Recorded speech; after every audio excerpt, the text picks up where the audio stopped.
Merhaba dostlar.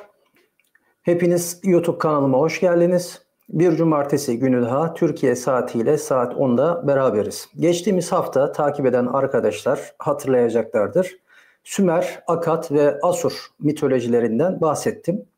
Yalnız burada Sümer, Akat, Asur'dan bahsederken Anunnakiler ve insanların uzaylı bağlantıları, insanların kökenleriyle alakalı birkaç yorumum da olmuştu. Daha çok bununla alakalı Anunnakiler ya da insanların uzaylı bağlantılarıyla alakalı yorumlar geldi geçen haftaki yayının altına. Anladım ki insanların kafaları bayağı bir bu şeylerle karışmış. Yani uzaylı bağlantıları bu teorilerle oldukça karışmış durumda.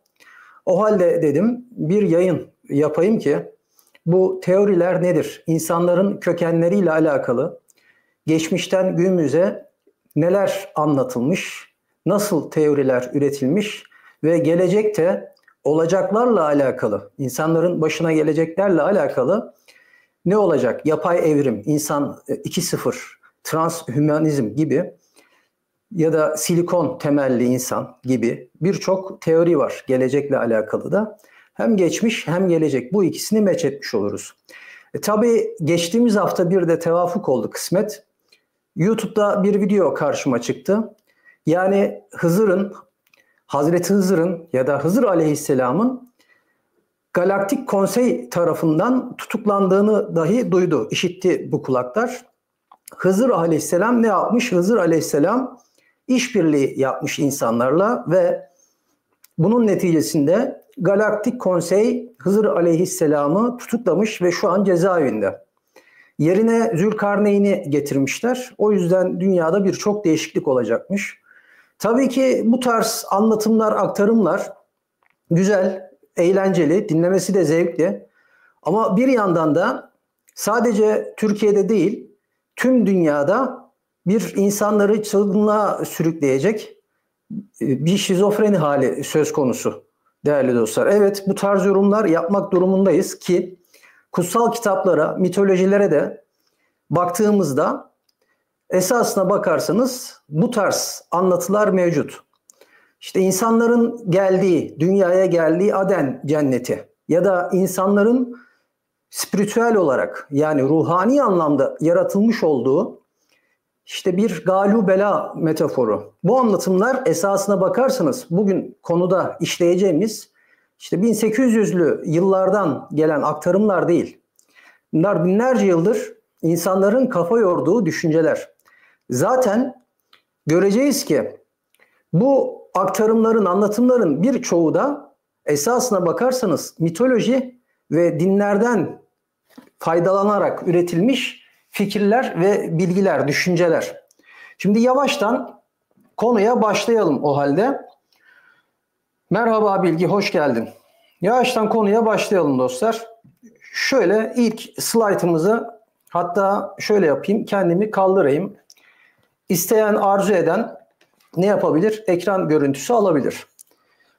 İlk teori 1736-1793 yılları arasında yaşamış Jean Sylvain Bailey isimli bir zat. Bu zat esasına bakarsanız din bilimleriyle yani teozofiyle ilgilenen bir kişi. Güneşin hiç batmadığı Hiperborea ve Aryan köken temellerini atan, Aryan ırk ve Hiperborea'nın temellerini atan kişi. Bu arkadaş ne diyor? Güneşin hiç batmadığı bir şehir Hiperborea. Yunan mitolojisinde geçer esasına bakarsanız Herodot bunu aktarır. Yarı tanrısal varlıkların yaşadığı bir şehir. İşte Atlantis ve Mu ile bağlantı Kuzey Kutbu'nda ya da Tibet'te olduğu aktarıyor. Aryanlar insanlığın en gelişmiş ve üstün ırkı. Medeniyetler bu soy tarafından yaratılmış, oluşturulmuş, kurulmuş. Hint-Avrupa dillerinin kurucusu yine bu şehirden gelenler, Hiperborea'dan gelenler. Aryanlar Atlantis ve Hiperborea kayıp kıtalarla da bağlantılıdır diyor.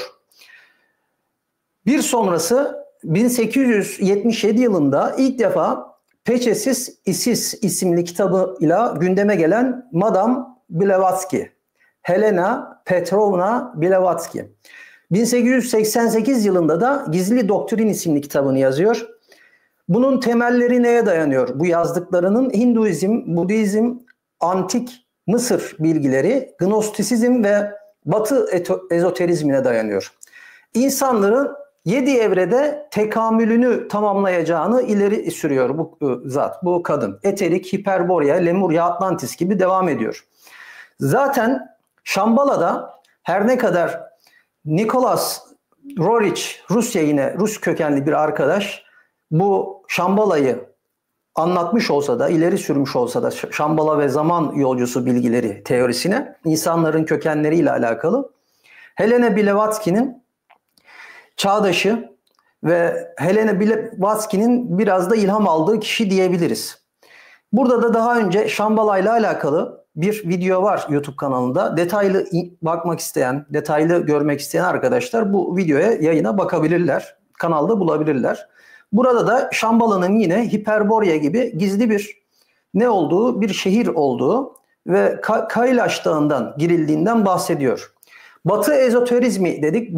Batı ezoterizminin kaynağı nedir? Batı ezoterizmi Hermetizm, Gnostisizm, Kabala, simya ve astroloji üzerine kuruludur. Hermetizmin geldiği yer, Hermetizmin dayandığı Antik Mısır. Hermes, Tot buraya dayanır. Bütün bu New Age, yani yeni çıkan bu spiritüel kültlerin hepsi buradan türemiştir. Hermetizmden. İşte Hermes'le alakalı, Hermetizmle alakalı da yine bir video YouTube kanalında var. 1 saate yakın bir video. Merak eden arkadaşlar bulabilirler. Burada 7 temel ilkesi var. İşte nedensellik, bilinç, cinsiyet gibi ilkeleri var. Bunun en meşhuru günümüzde şu an titreşim. Enerji, frekans ve titreşim. Enerji, titreşim ya da frekans, üçü diyebilirim. Kabala Ortaçağ Yahudi mistisizmden alınmış. Simya Antik Mısır, yine Ortaçağ Avrupası. Astroloji ise Mezopotamya ve Antik Yunan'dan. Mezopotamya dediğimiz zaman bizim coğrafya. Mu uygarlığı, burada kalalım. Şimdi dostlar, ne gördük? Burada esasına bakarsanız birden fazla teori gibi gözükse de bu anlatılanların hepsi zaman içerisinde üst üste birikimli bir şekilde eklenerek geliştirilmiş, türetilmiş fikirler. Bu Madame Blavatsky, Peçesiz Isis ve gizli doktrini yazan, gizli öğretiyi yazan kişi 1800 ya da 1800 yıllarda işte New York'ta Teozofi Cemiyeti'ni kuran kişidir aynı zamanda. Kaynağı neresi? Kaynağı Batı ezoterizmi, ama Batı'ya ait, Batı'ya özel bir ezoterizm değil bu. Batı'nın Antik Mısır'dan, Hermetik felsefeden, Hermetizmden, işte Mezopotamya'daki Sümer, Akkad, Asur, Asur'u aslında saymasak da olur ama Sümer, Akkad, Babil desek daha iyi olur. Bu aktarım ya da gelişim bu şekilde daha net ortaya çıkar. Bu 3 medeniyetten kalan bilgiler ve hatta daha sonra çalışacağımız yine Medler, Persler, bunların bıraktığı astronomi bilgisi, bunlardan gelen ezoterik öğretileri, Yahudilerin Kabalası, Kabalayla alakalı da yine bir video var YouTube kanalında. Arzu eden arkadaşlar izleyebilirler. Bunların hepsini toplayarak ve dinler, tabii ki dini metinler de, bunların hepsini bir araya getirerek bir felsefe kuruyor. Tabii öncesinde kim var? Hiperborea teorisini geliştiren, insanların kökenleriyle alakalı teoriyi geliştiren kişi de var. Hiperborea teorisini tek olarak incelemeyeceğim. Çünkü Madame Blavatsky'nin anlatılarında da Hiperborea teorisi geçmekte arkadaşlar. Madame Blavatsky ortadan kayboluyor. Yaşadığı zamanlarda işte 18. 19. yüzyıl. Bu 4-5 yıl ortadan kayboluyor ve Mahama eğitimi aldığını iddia ediyor geri döndüğünde. Kimden alıyor? Tibet'teki Budist rahiplerden bu eğitimi alıyor. Ve bu kadınla alakalı, bu teoriyi, insanların kökenleriyle alakalı teoriyi ortaya koyan kişiyle alakalı birçok söylem var. Örneğin bu kadının dilini hiç bilmediği herhangi bir ülkeye gittiğinde o ülkenin dilini konuşabildiği aktarılır. Helena Blavatsky İstanbul'a da çok kez gelip gitmiştir. İstanbul deyip geçmeyin. İstanbul kadim bir yer, kadim bir şehir. Öyle söyleyeyim, zaten biliyoruz. Burada da muhtelif cemiyetler, bizim dahi İstanbul'da yaşayanların dahi ismini dahi bilmediği gizli cemiyetler mevcut, hala mevcut. Bu arkadaşın, Blavatsky'nin teorisine göre, ki zaten dinlerle alakalı da bir teoridir bu, insanın kökeni ne uzaylılardır ne de evrimdir. Evrim teorisine de karşı çıkar. İnsan tanrısal bir kıvılcımdır. Hasılı Kur'an-ı Kerim'i, dini metinleri de okuduğumuz zaman, ki zaten teozofiyle uğraşıyor bu kadın, ezoterik teozofi diyebiliriz. Yani ezoterik din bilimleriyle uğraşan bir kadın. Görüyoruz zaten orada Allah insanın kendi nurundan, fizik değil metafizik bedeni kendi ruhundan yaratıldığı zaten aktarılıyor burada. Ancak bunu dönemlere ayırıyor. Aynı Galubela gibi ya da Aden cennetinde yaşadıkları gibi insanların.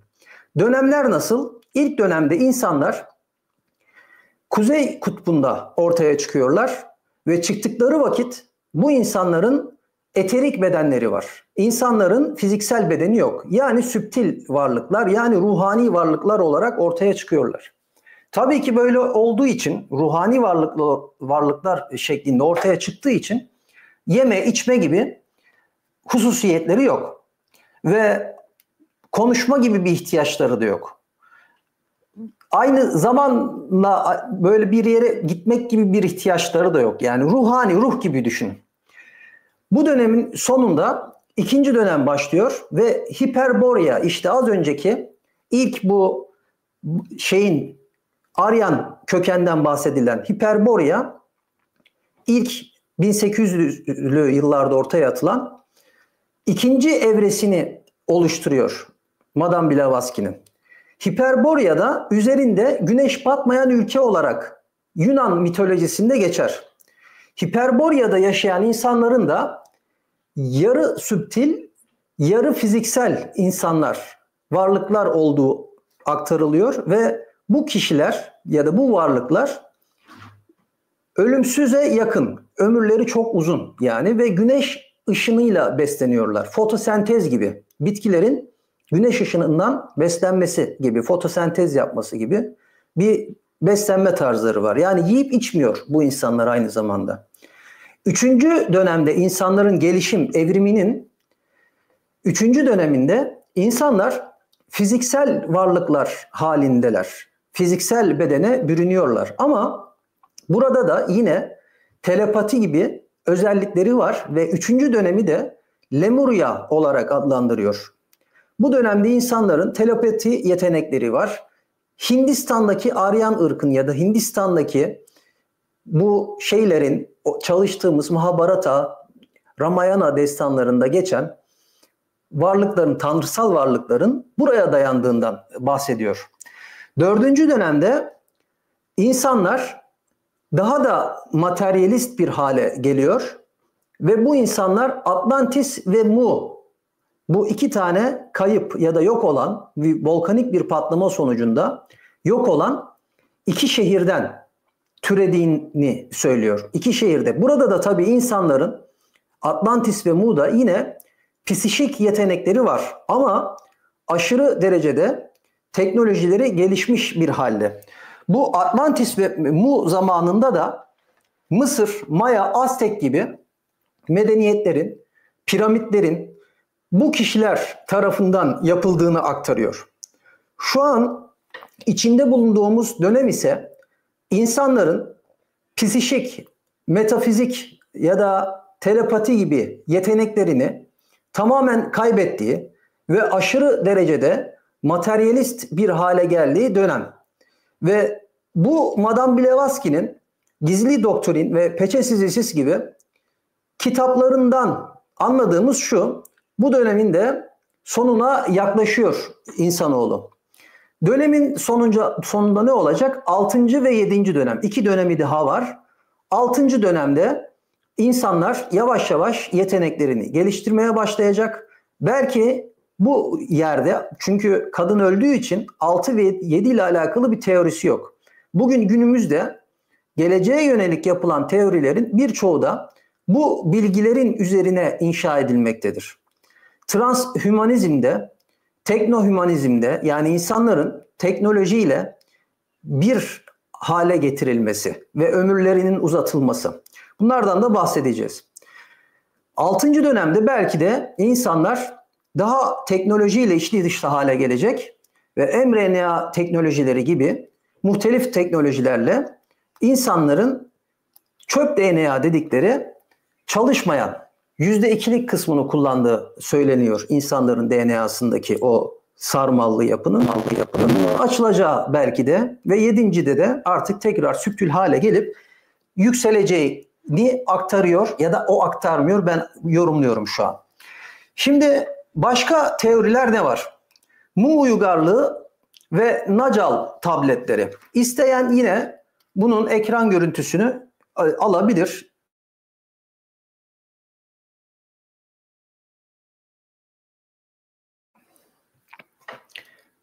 Bu teoriyi ortaya atan kişi, Mu uygarlığı ve Nacal tabletlerini bunu ortaya atan kişi James Churchward. 1926 yılında kitap yazıyor. Kayıp Kıta Mu.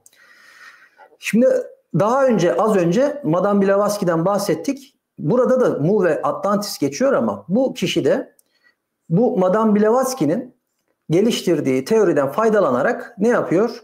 Kayıp Kıta Mu. 1951 yılında, 51 mi yazıyor gözlüğü takmadım, 31 yılında Mu'nun çocukları, 33 yılında ise Mu'nun gizli sembolü şeklinde 3 tane kitap yazıyor isimleriyle.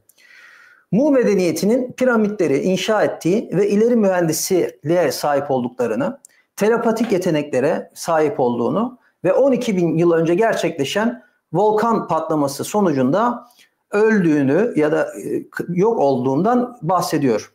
Zaman yolculuğu ve insanlık döngüsü teorisi. Buna az sonra geçelim. Şimdi Mu ve Nacal tabletleri, James Churchward, yani bu kişi ne yapıyor değerli dostlar? Bu kişi de esasına bakarsanız Madame Blavatsky'nin Teozofi Cemiyeti kurucusu Madame Blavatsky'nin ne dedik az önce? 4. madde. 4. maddede insanlar daha materyal, daha fiziksel bedenlere sahip olmuştu.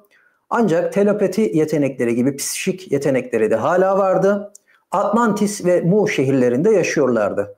Madame Blavatsky'nin insanlığın kökenlerini açıklamak için kullandığı 7 temel, 7 aşamalı bir teorinin 4. maddesini, 4. aşamasını James Churchward kendi teorisi olarak ortaya atıyor. Madame Blavatsky'den sonra. Peki bu arkadaşın iddiası ne? James Churchward Hindistan'a gittiğini ve Hindistan'da Nacal rahipleri, Nacal tabletlerini koruyan rahipler tarafından eğitildiğini ve Nacal rahiplerinin bu tabletleri kendisine okumayı öğrettiğini ileri sürüyor James Churchward. Bu arkadaşın söylediği şu: Mu ve Atlantis, bunlar yok olduktan sonra volkanik bir patlama sonucu volkan patlıyor. Volkanın patlamasıyla birlikte tabii ki tektonik yer hareketleri oluşuyor.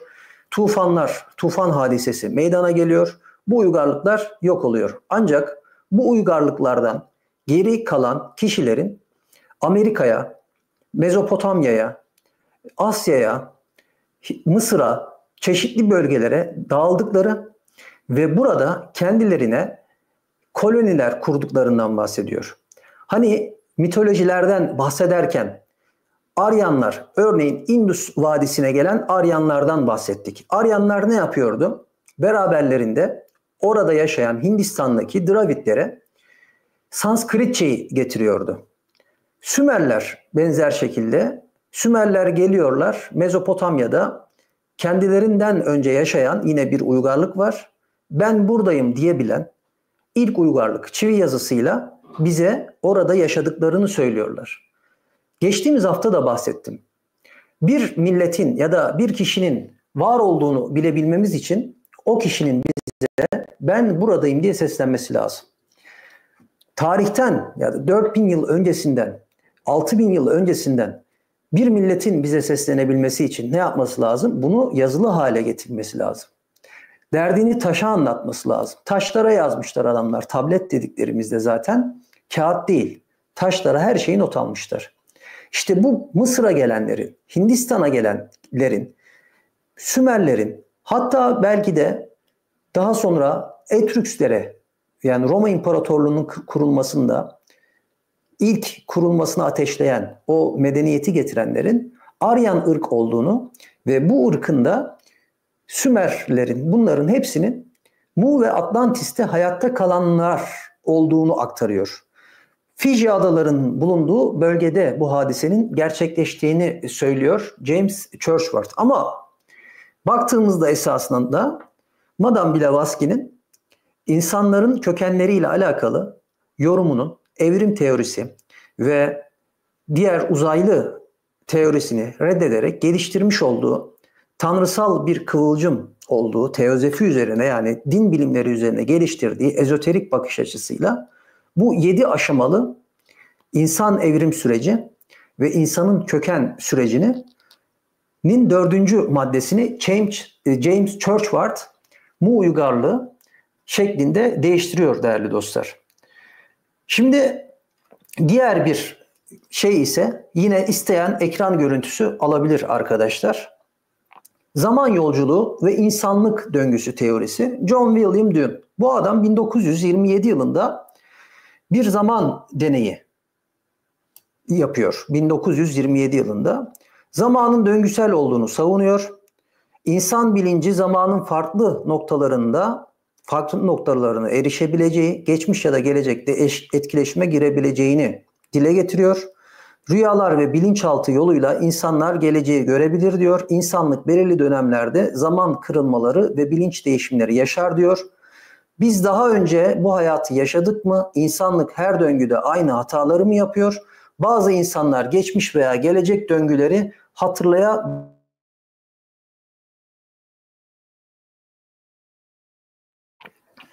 sorular soruyor. Evet.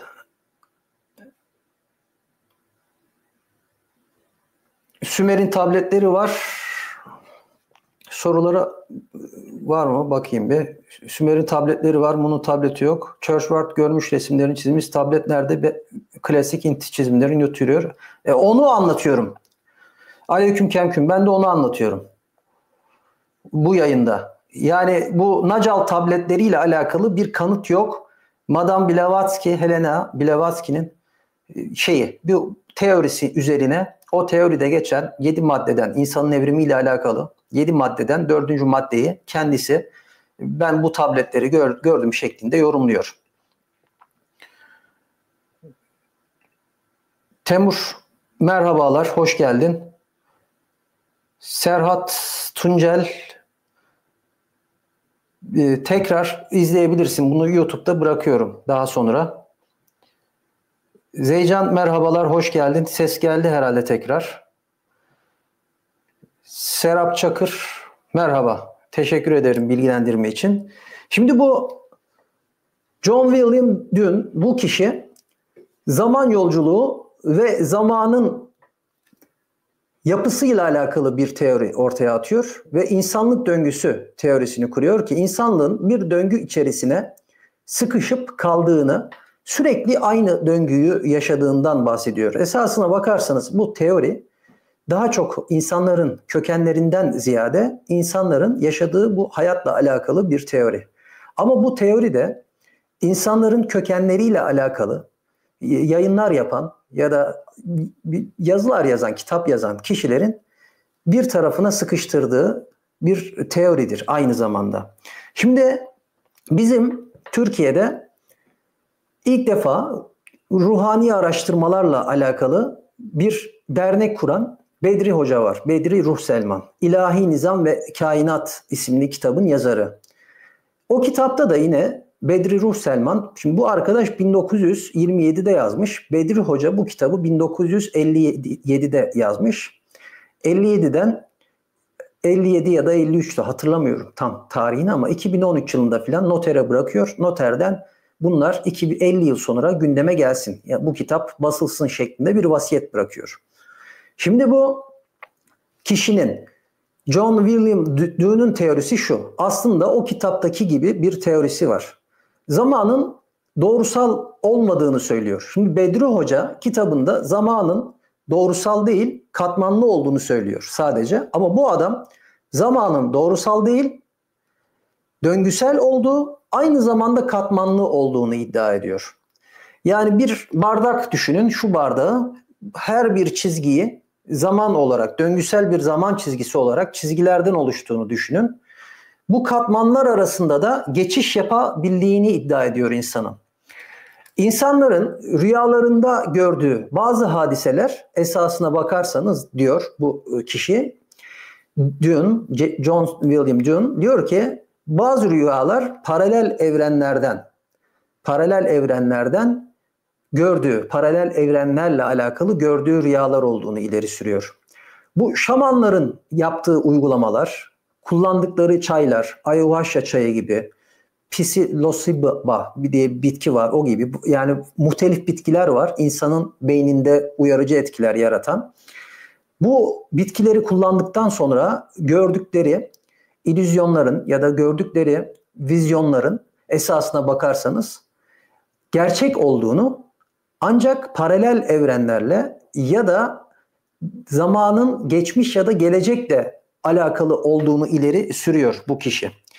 Yani çok katmanlı bir dünyada yaşıyoruz, çok katmanlı bir zamanda yaşıyoruz. Zaman esasında yoktur ve döngüsel bir hareket sergiler ve katmanlıdır ve buraya insanoğlu sıkışmış durumda diyor. Buna benzer teorileri de tabii mesela Nikola Tesla da Philadelphia deneyi yapıyor. Elektromanyetizma ile zamanı manipüle etmeye çalışıyor.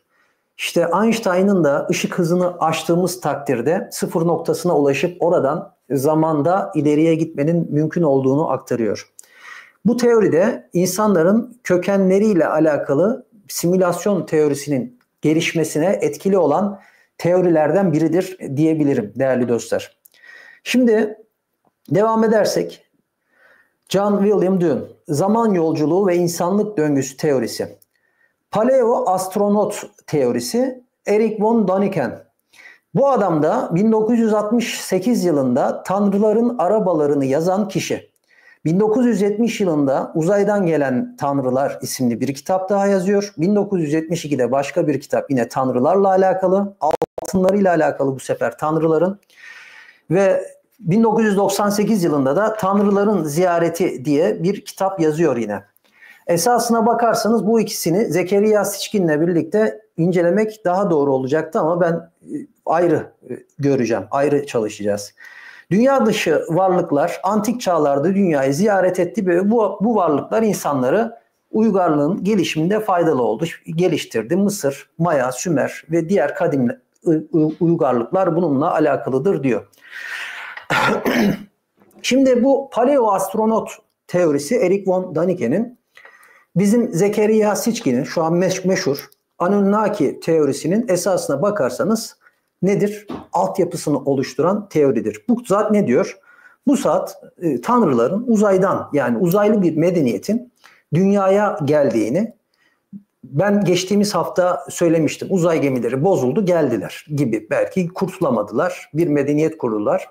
Bu öyle söylemiyor. Benim anlattığım gibi söylemiyor ama bu daha farklı söylüyor. Geldiler. Burada insanlar da aynı Zekeriya Sitchin'inki gibi bunun teorisi.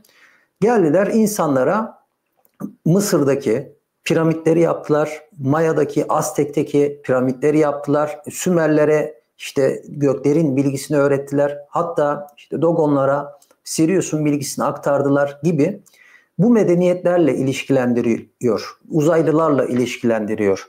Ve Hint destanlarındaki Mahabharatalarda, Ramayana'da, buralarda geçen anlatıların esasına bakarsanız yanlış anlaşılmış bilgiler olduğunu ve zaman içerisinde bu bilgilerin aktarımlar, söylencelerle değiştiğini ileri sürüyor. Başka önemli söylediği bir şey daha, bu da yine İncil'in Hezekiel bölümünde vizyonlar var.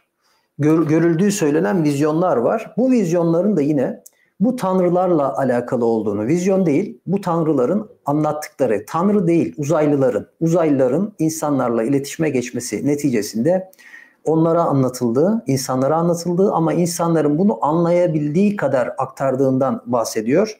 Ve insanın gelişim sürecinde de, evrim sürecinde de bu kişilerin, uzaydan gelenlerin etkileri olduğunu söylüyor. Takdir edeceğiniz üzere 1927 yılında bu teoriyi ortaya atması ve ardından Zekeriya Sitchin daha yenidir. Onu da yine çalışacağız, göstereceğim. Zekeriya Sitchin de esasında bu adamın teorisini Anunnakilerle birleştirmiş. İşte Sümer, Akkad, Babil bu bilgileri çorba ederek Marduk Tiamat hikayesini daha gözle görülür hale getirmiştir değerli dostlar. Şimdi diğer taraftan baktığımızda bir başka teori ne? Sirius ve Dogon kabilesi bağlantısı. Marcel Garriole, bu kadın bir Fransız antropolog. Antropologlar ne yaparlar? Antropologlar milletlerin sosyolojisini, demografisini, yani milletlerin haritasını ortaya çıkarırlar. Bu kadın gidiyor 1976 yılında bir kitap yazıyor. Sirius Gizemi diye bir kitap yazıyor. Bu kadın Dogonlarla uzun bir süre yaşıyor. Bir sonraki slayta bakayım. Tamam. Şimdi bu Marcel Dogonların arasına gidiyor. Fransız bir antropolog Dogonlarla uzun bir süre yaşıyor Mali'de. Dogonların dilini öğreniyor. Kültürünü öğreniyor. Çünkü bizim yapmadığımız bir şeyi antropolojinin kurulmasıyla birlikte bugün gelişmiş medeniyet dediğimiz medeniyetler, özellikle Amerika, tüm dünyaya misyonerler gibi araştırmacılar gönderdi. Bu araştırmacılar fonlandı Amerika tarafından. Bu araştırmacılar orada kabilelerle 20 yıl, 30 yıl çok uzun süreler yaşadılar. Yani en ücra köşedeki dünyanın kabilelerine kadar temas ettiler. Dogonlardan şunu öğreniyor. Sirius A'yı biliyorlar. O zaman B'yi bilmiyorlar. Sirius B cüce bir yıldız.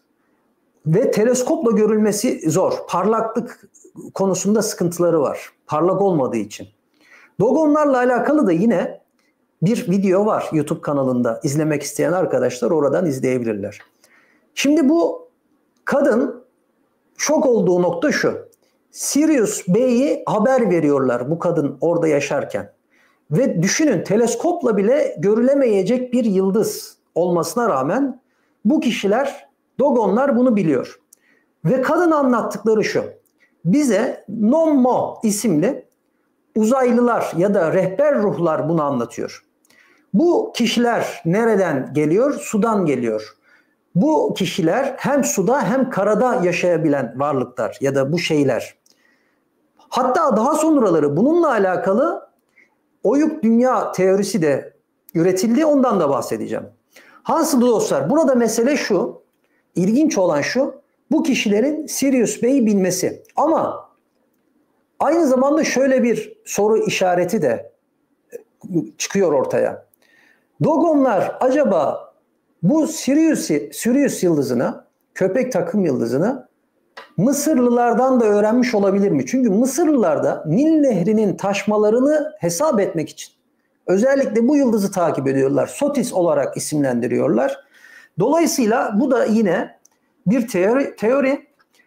Bundan sonra Marlon herhalde yazarın ismi, Bir Çift Yürek isimli bir kitap da yazıldı. Bu şeyle alakalı değil, Dogonlarla alakalı değil, aborjinlerle alakalı ama o kitapta yine Sirius gibi, Dogonlar gibi bu aborjinler de çok farklı bir millet değerli dostlar. O kitabı da okumanızı tavsiye ederim.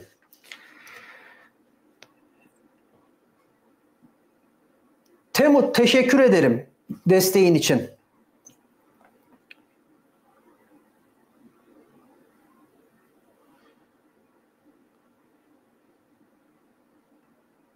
Evet Serap, kesesine bereket Temun'un. Teşekkür ederiz.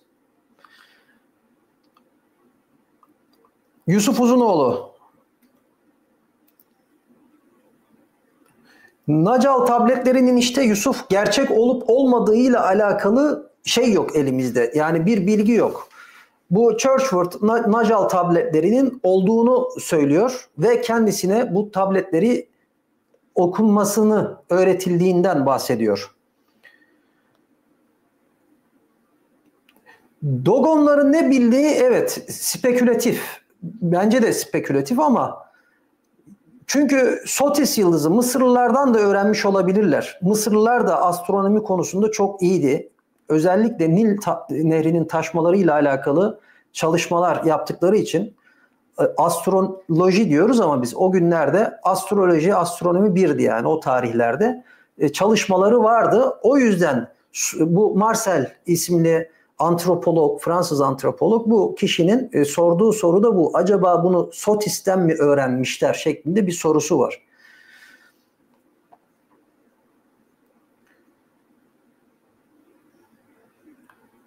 İşte Sirius B'yi biz de göremiyoruz çıplak gözle. Ne yazık ki. Aleyküm kemküm. Biz de görebilsek şey yapacağız yani.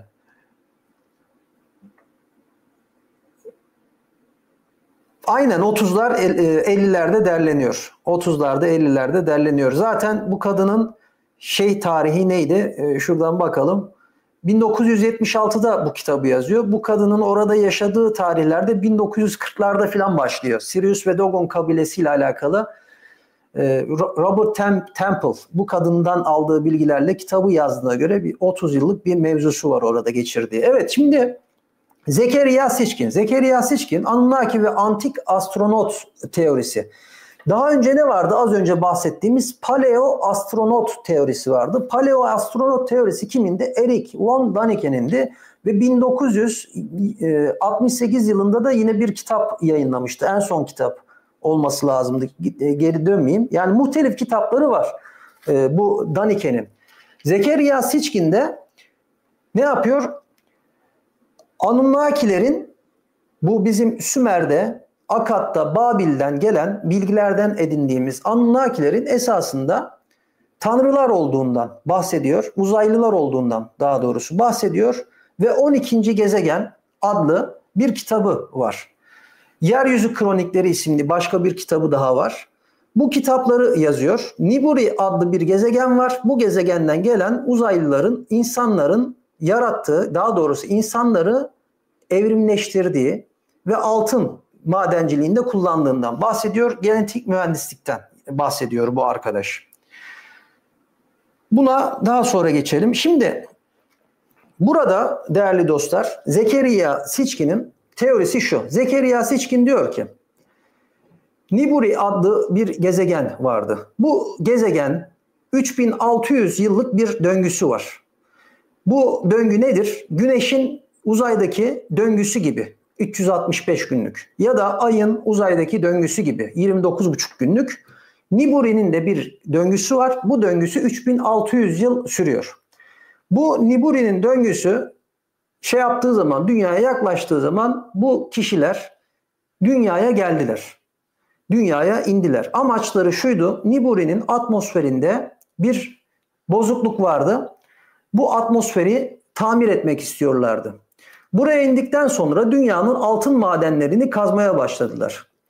Burada da bu varlıklarda da bu Niburililerde de ne var tabii ki bir sosyal sınıf var. İgigiler alt sınıf tanrılar, Anunnakiler üst sınıf tanrılar. Enki, Enlil gibi işte diğer bütün tanrılar işte Anki, Enki aklıma gelmedi şimdi İştar, Marduk bunların Marduk zaten esasına bakarsanız Enki'dir. Enki'nin ismi değişmiştir. Bu tanrılar üst sınıf tanrılar, alt sınıfta igigiler var. Bunlar madenlerde çalışıyorlar ancak gel zaman git zaman bunlar artık isyan ediyor madenlerde çalışmaktan. Diyor ki bize işte yardımcı yapın arkadaş hep biz mi çalışacağız? Bunlar da ne yapıyorlar? Ninhursag'tı herhalde. Ninhursag, Enki bir anlatıya göre. Başka anlatıya göre Enli, şehir devletlerine göre Sümer'de değişiyor anlatılar. İnsanları yaratıyorlar ya da var olanı evrimleştiriyorlar. Öyle bir anlatı. Ve bunlar madenlerde çalışmaya başlıyor. Amaç ne? Amaç dünyadaki altını almak. Altını alıp ne yapacaklar? Altını alıp elektroliz yapacaklar. İyonlarına ayıracaklar.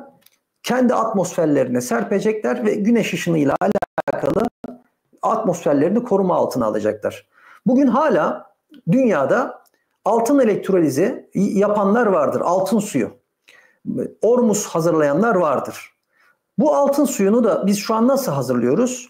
Altın suyu limonda strik asit olduğu için ve elektroliz esnasında bu altın iyonlarını içine çözebileceği için 2 tane çubuk, bildiğiniz basit elektroliz, bir cam bardağın içerisine 2 tane çubuk koyuyorsunuz. Buna katota yani eksiye koyduğunuz ne oluyor?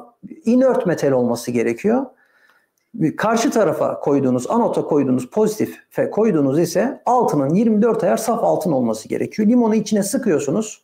Çok fazla volt vermeyeceksiniz. 3-5 voltta 24 saat ile 48 saat arası hafif voltajda bu elektrik veriyorsunuz. Ve zaman içerisinde o limon suyunun içindeki strik asit altın iyonlarını çözüyor ve o suya karışıyor. O limonun rengi de, limon suyunun rengi de değişiyor. Maviye, hafif mavimtırak renge dönebiliyor. Daha sonra bunu seyreltip içen insanlar şu an var. Ormus hazırlayan insanlar şu an var. Bu kurşunun altına çevrilmesi hikayesi filan da hepsi buna dayandığı iddia ediliyor. Yani Anunnakiler, uzaylılar dünyaya geldiler altın çıkartmak için ve bu kişilerin altına olan ihtiyaçları insanların dikkatini çekti ve ta o tarihlerden bu tarihlere kadar etkileri geldi. Esasına bakarsanız altından ziyade gümüşün antibakteriyel, antivirüs özellikleri var.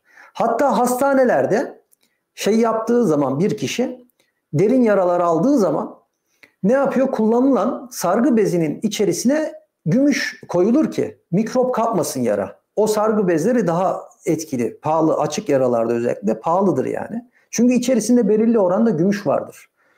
Gümüş geçmiş çağlarda da çok kullanılmıştır.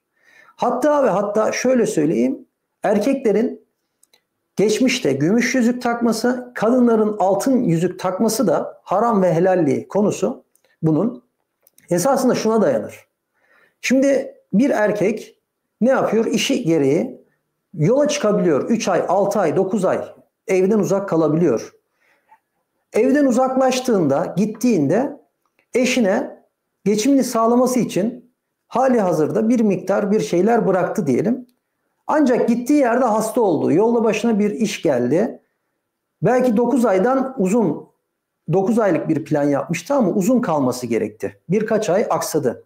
Kadın parmağındaki altın yüzüğü götürüp satıyor, takas ediyor neyse artık. Ve akabinde o geçimini eşinin evde olmadığı dönemi atlatıyor. Erkeğin gümüş yüzük takması da şu. Gümüşün bu antimikrobik özellikleri, virütik özellikleri olduğu için yolda giderken suyu bitti. Su içmesi lazım. O yaptığı elindeki testisi var ya bu deriden kaplar yapıyorlar. Bunun içerisine işte yüzüğünü koyuyor o gümüş yüzüğü. Bir gün beklettiğin zaman o içindeki virüsleri, bakterileri ya da yapıyor. Etkisiz hale getiriyor diyebilirim. Böyle bir özelliği var gümüşün. Gümüş suyu da hali hazırda yapılıyor. Ama tabii bu altın suyu olsun, gümüş suyu olsun bunların yapılırken temiz yapılması, laboratuvar ortamlarında yapılması gerekir ki bu elektrolizler esnasında ne olur arkadaşlar? Zehirlenmeler söz konusu olabilir. Şimdi bir başka teori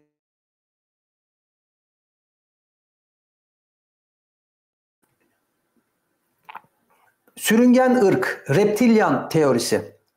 David Van Eyck.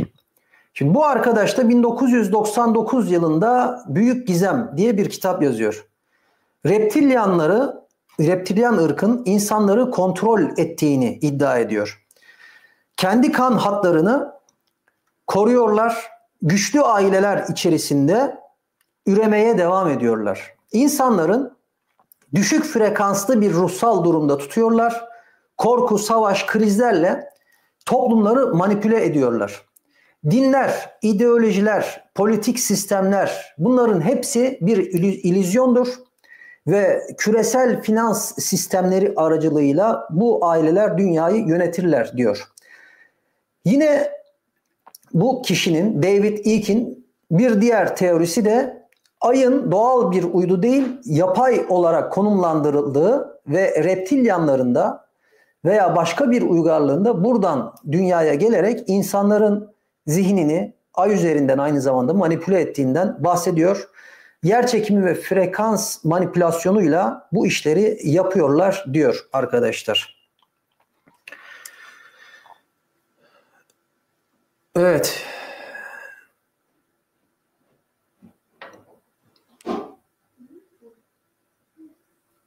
Soru konuşmalar var mı diye baktım da siz devam edin arkadaşlar. Bayağı karışmış. Yayının sonuna bırakayım ben orayı. Şimdi burada reptilyan teorisinde ilk çok meşhur bir kişi. Amerika'da, Kanada'da da çok izlenen, reyting alan bir kişi. Bu arkadaşlar Türkiye'de de son yıllarda duymuşsunuzdur. Herkesin ağzında bir reptilyan son 15 yıldır. Esasında ilk kitabı yazan bu kişidir. Reptilyanlar, elitler, küresel elitler, reptilyanlar olduğu iddiası filan hep buralara dayanıyor, bu kişiye. Ve Ay'ın bir doğal bir yapı olmadığı da benzer şekilde yine bu kişinin iddiası. Belki bu kişi de yine benzer şekilde muhtelif yerlerden beslenmiştir. Şimdi bu arkadaşın ama anlattıkları, bağladığı nokta doğru. Doğru olan şu. Bu arkadaş diyor ki ekonomi, politika, ideolojiler, din, bunlarla insanlar uyutuluyor. Aynı Hint mitolojisindeki Maya gibi illüzyon, ekonomi olsun, ideolojiler olsun. Bunların hepsi birer illüzyon ve insanlar bunlarla meşgul ediliyor. Ekonomik buhranlar, savaşlar hepsi birileri tarafından organize ediliyor. Hegel diyalektiği uygulanarak insanlar kafasını kaldıramayacak hale getiriliyor ki aydınlanamasın. Aydınlanmaktan kastım şu an burada ruhani aydınlanma değil. Kendi düşüncelerimden ya da kendi şeyimden bahsetmiyorum. Şu an insanların teorilerinden bahsediyorum.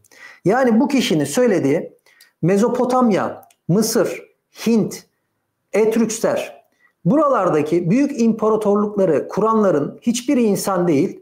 Bunların hepsi küresel elitler.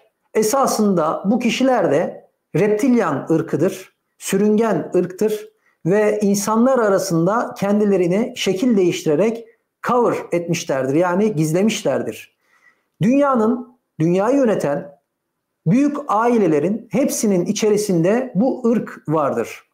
Şimdi bu mevzu, bu kişilerin reptilyan ya da sürüngen olması tabii ki bu iddia biraz spekülatif bir iddia olsa da bence bu benim yorumum. Adamın bağladığı nokta ideolojilerin, dinlerin, mitolojilerin bunların hepsinin belirli bir zümre tarafından, kurnaz ekip tarafından manipüle edilerek yani insanları manipülasyon aracı olarak kullanılması. Baktığımızda 3 tane put vardı Kabe'de. Çok meşhur olan Lat, Menat ve Uzza isimli. Bu putların Türkçe karşılıkları güç, para ve iktidar anlamına gelir. Güç, para ve iktidar. Bu üçü nedir? İktidar devleti yönetenlerdir. Devletleri yönetenlerdir. Kabe'yi yöneten kişiler iktidar sahipleriydi. Bunlar gücünü nereden alıyordu? Oradaki Kabe'deki kurulmuş olan sistem ruhban sınıfından alıyordu. Peki para neydi? Para ekonomiydi. Yani dünyayı yönetmek için 3 şeye ihtiyacınız var. Ruhban sınıfı, gücü veren ruhban sınıfıdır. İktidar yani krallar gücünü ruhbanlardan alır ve ekonomi. Şimdi 19. yüzyılın başında 1900'lerde eğitim adı altında bu üçünü de birbirinden ayırdılar. Ekonomiyi, dini ve politikayı birbirinden ayırdılar. Esasına bakarsanız din bilmeden, politika bilmeden yani siyaset bilmeden ekonomi yorumu dahi yapmak çok zordur. Çünkü baktığımızda temel analiz ya da teknik analiz dediğimiz hadise. Temel analiz bir grafiğin analizini yaparken temel analiz nedir? Temel analiz siyasi, politik görüşler, bakış açılarıdır. Politikanın arkasında kim vardır? Ruhban sınıfı, yani Vatikan vardır. Yani evliyalar, şunlar bunlar, artık ismi neyse dinine göre. Ruhban sınıfı vardır. Ve bunlar, bu üçü bir araya gelerek ekonomi, politika ve dinleri yönetir. Dünyayı, insanları yönetir. Adamın bağladığı noktada adama katılıyorum esasına bakarsanız, ama bence reptilyan, yani sürüngen ırkı bahsi, metaforu biraz spekülatif kaçmış değerli dostlar.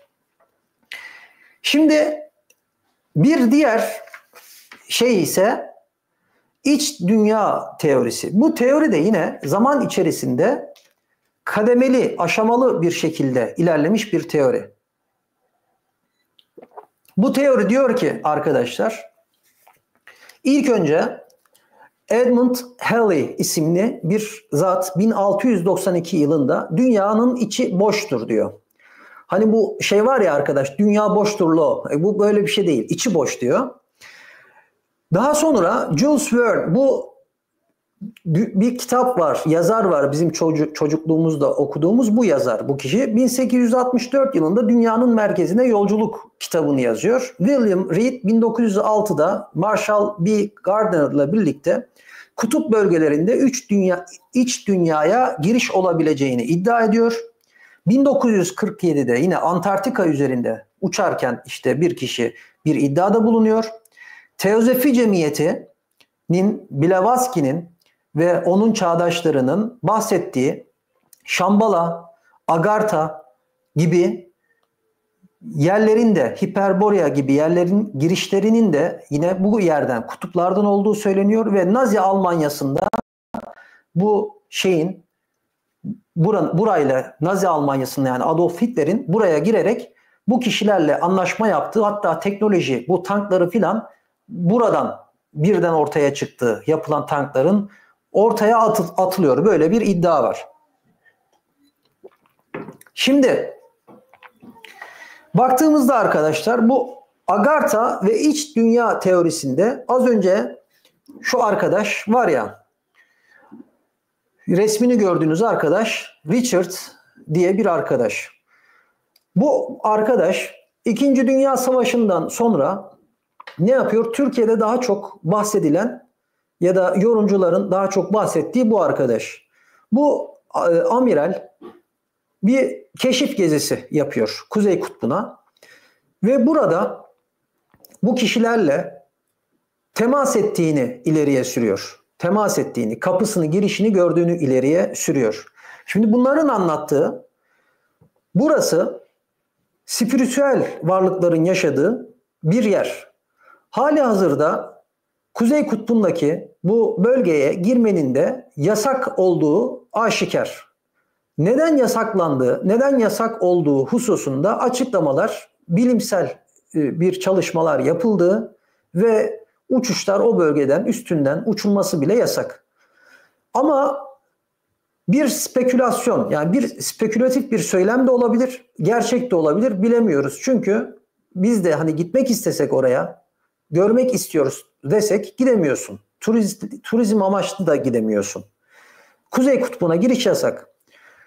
Bunların söylediği, yaklaşık 400 yıldır söylenilen, aktarılan, dünyanın içi boş tan başlıyor ve dünyanın boş olan kısmında bir ırk yaşıyor. Bu ırk Tibet'te Şambhala şehri olarak karşımıza çıkıyor. Şambhala şehrinin kapısı, girişi Kailash Dağı'nda. Başka bir yerde Yunan'da karşımıza Hiperborea olarak çıkıyor. Yerin altında bir şehir, efsanevi bir şehir. Sümer'de Abzu olarak karşımıza çıkıyor. Sümer'de Abzu diye efsanevi bir şehir var. Hint mitolojisinde Naga ismiyle karşımıza çıkıyor yine efsanevi bir şehir. Yani bütün şeylerde, teorilerde ya da spekülatif söylemlerde Agartha olarak da karşımıza çıkıyor. Dünyanın içindeki bu şehre giriş kapıları olduğu iddia ediliyor. Ve insanların, bu spiritüel varlıkların, yani bu şehirde yaşayan spiritüel varlıklarında zaman zaman insanlara spiritüel, ruhani ya da frekans olarak tesir ettiği ve insanların bilinç sıçramasında faydalı olduğundan bahsediliyor. Tabii ki belirttiğim üzere bu da yine bir teoridir. Düşünceye saygımız var. Gerçekliği konusunda bir kanıt yok diyelim. Bir başka hipotez ise insanların gezegenin, yani dünyanın bilinçli bir parçası olduğuyla alakalı. Bunu da ortaya koyan, bu teoriyi ortaya atan James Lovelock isimli bir yazar. Dünya Yaşamına Yeni Bir Bakış adlı bir kitabı var bu kişinin, bu zatın. Dünya biyolojik ve kimyasal süreçleriyle kendi kendini düzenler diyor. İklim, okyanuslar, toprak, canlılar birbirine, her şey birbirine bağlıdır. Eğer insanlar gezegenin dengesini bozarsa insanları Gaia, yani dünya cezalandırır. İnsanlık gezegenin bilinçli bir parçasıdır diyor. Dünya atmosferinde oksijenden filan bahsediliyor hasılı. Şimdi bu arkadaşın teorisi de dünyanın düşünen bir varlık, bilinç sahibi bir varlık, bizim bahsettiğimiz, bizim bildiğimiz anlamda bir düşünce değil bu, bilinçli bir varlık olduğundan bahsediyor. Dünyanın yaşayan bir organizma olduğunu aktarıyor. Ve bu dünyada yaşayan her şeyin, ağaçlar, canlılar, bitkiler, animist bir yaklaşım diyebilirim esasında bahsettiğine. Bu varlıkların, her şeyin dünyayla ilişkili, bağlantılı olduğundan bahsediyor. İnsanları tanımlarken ise bu dünyanın bir parçası olarak insanların evrimleştiğini anlatıyor. Ancak bunun anlattığı evrim bizim bildiğimiz evrim teorisi, bilimsel evrim teorisi değil. Evrim teorisi de esasına bakarsanız bilim adamlarının savunduğu evrim teorisi 7 aşamadan oluşan bir teoridir. 6 ya da 7 aşamadan oluşan bir teoridir. Ama o bilimsel evrim teorisine geçmeyeceğim. Ama adı üstünde o da bir teoridir. İlk önce dünyanın yaşlı olduğunu kanıtlarsın. Onunla başlar. Ondan sonra dünya içerisindeki mevcudun, varlıkların, şeylerin, insanlar dahil, hayvanlar dahil zaman içerisinde dönüştüğünü aktarır. Şimdi bu arkadaşın söylediği farklı. Bu arkadaşın söylediği bilimsel evrim teorisi değil. Esasında evrim geçiren insan da değil, evrim geçiren dünyanın kendisi. Bu arkadaş onu anlatıyor. Çünkü dünya bilinçli bir varlık. Peki insanlar ne? İnsanlar burada bu dünyadaki beynimizde bulunan, insanların beyninde bulunan sinir hücreleri gibi. İnsanlar bu dünyanın birer hücresi, beyin hücreleri gibi düşünen insanları orada konumlandırıyor. Ve insanların frekanslarıyla dünyanın frekansını da etkilediğini, dünyanın çalışma tarzını da etkilediğinden bahsediyor. Aynı zamanda şamanist toplumlarda, animist toplumlarda aktarıldığı gibi diyor ki eğer dünyada düzeni bozarsa insanlık, işte ağaçları keserse, nehirleri kirletirse bu yaşayan organizma, dünya ne yapar? Kendini temizlemek için esasında, insanları da yok etmek için, nehirlerini, atmosferini temizlemek için, tekrar her şeyi düzene koymak için bizim felaket olarak adlandırdığımız, dünyanın, dünya açısından temizlik olarak aktarıldığımız tufanlar, hadiseler olur diyor. Çünkü örneğin diyor, atmosferde %21 oranında ne var? Bir oksijen var. Normalde diyor bu oksijen oranı olduğunda dünyanın yanıp kül olması gerekir diyor. Ancak bu geri besleme oranıyla ne yapıyor? Dünyanın geri beslemesiyle bu işte karbondioksit, bitkilerin yaptığı karbondioksit, oksijen, bu denge sağlanıyor diyor. Ya da su, okyanuslardaki bu pH dengesinin korunduğundan bahsediyor. Yani dünyanın bir canlı organizma gibi hareket ettiğini, bilinçli bir şekilde hareket ettiğini ve bu dünyanın bir matematik temelli bir varlık olduğunu ileri sürüyor. Yani dediğim gibi daha çok animist toplumların, animist mitolojilerde işlediğimiz, şamanist toplumlarda işlediğimiz bir altyapısı var gibi duruyor. Ama adam şu konuda haklı. Dünyayı kirletiyoruz arkadaşlar. Yani dünyaya hak ettiği değeri vermiyoruz. Esasına bakarsanız sadece dünyaya değil, kendimize de değer vermiyoruz. Bu değerden kastım şu değil. İşte Allah bütün dünyayı insanlar için yarattı. Değerden kastım bu değil. Öz değer. Öz değerden bahsediyorum. Yani kendimizi yüceltmekten de bahsetmiyorum. Uçsuz bucaksız bir evrende yaşıyoruz günün sonunda. Şimdi bir başka teori şamanik yaratılış.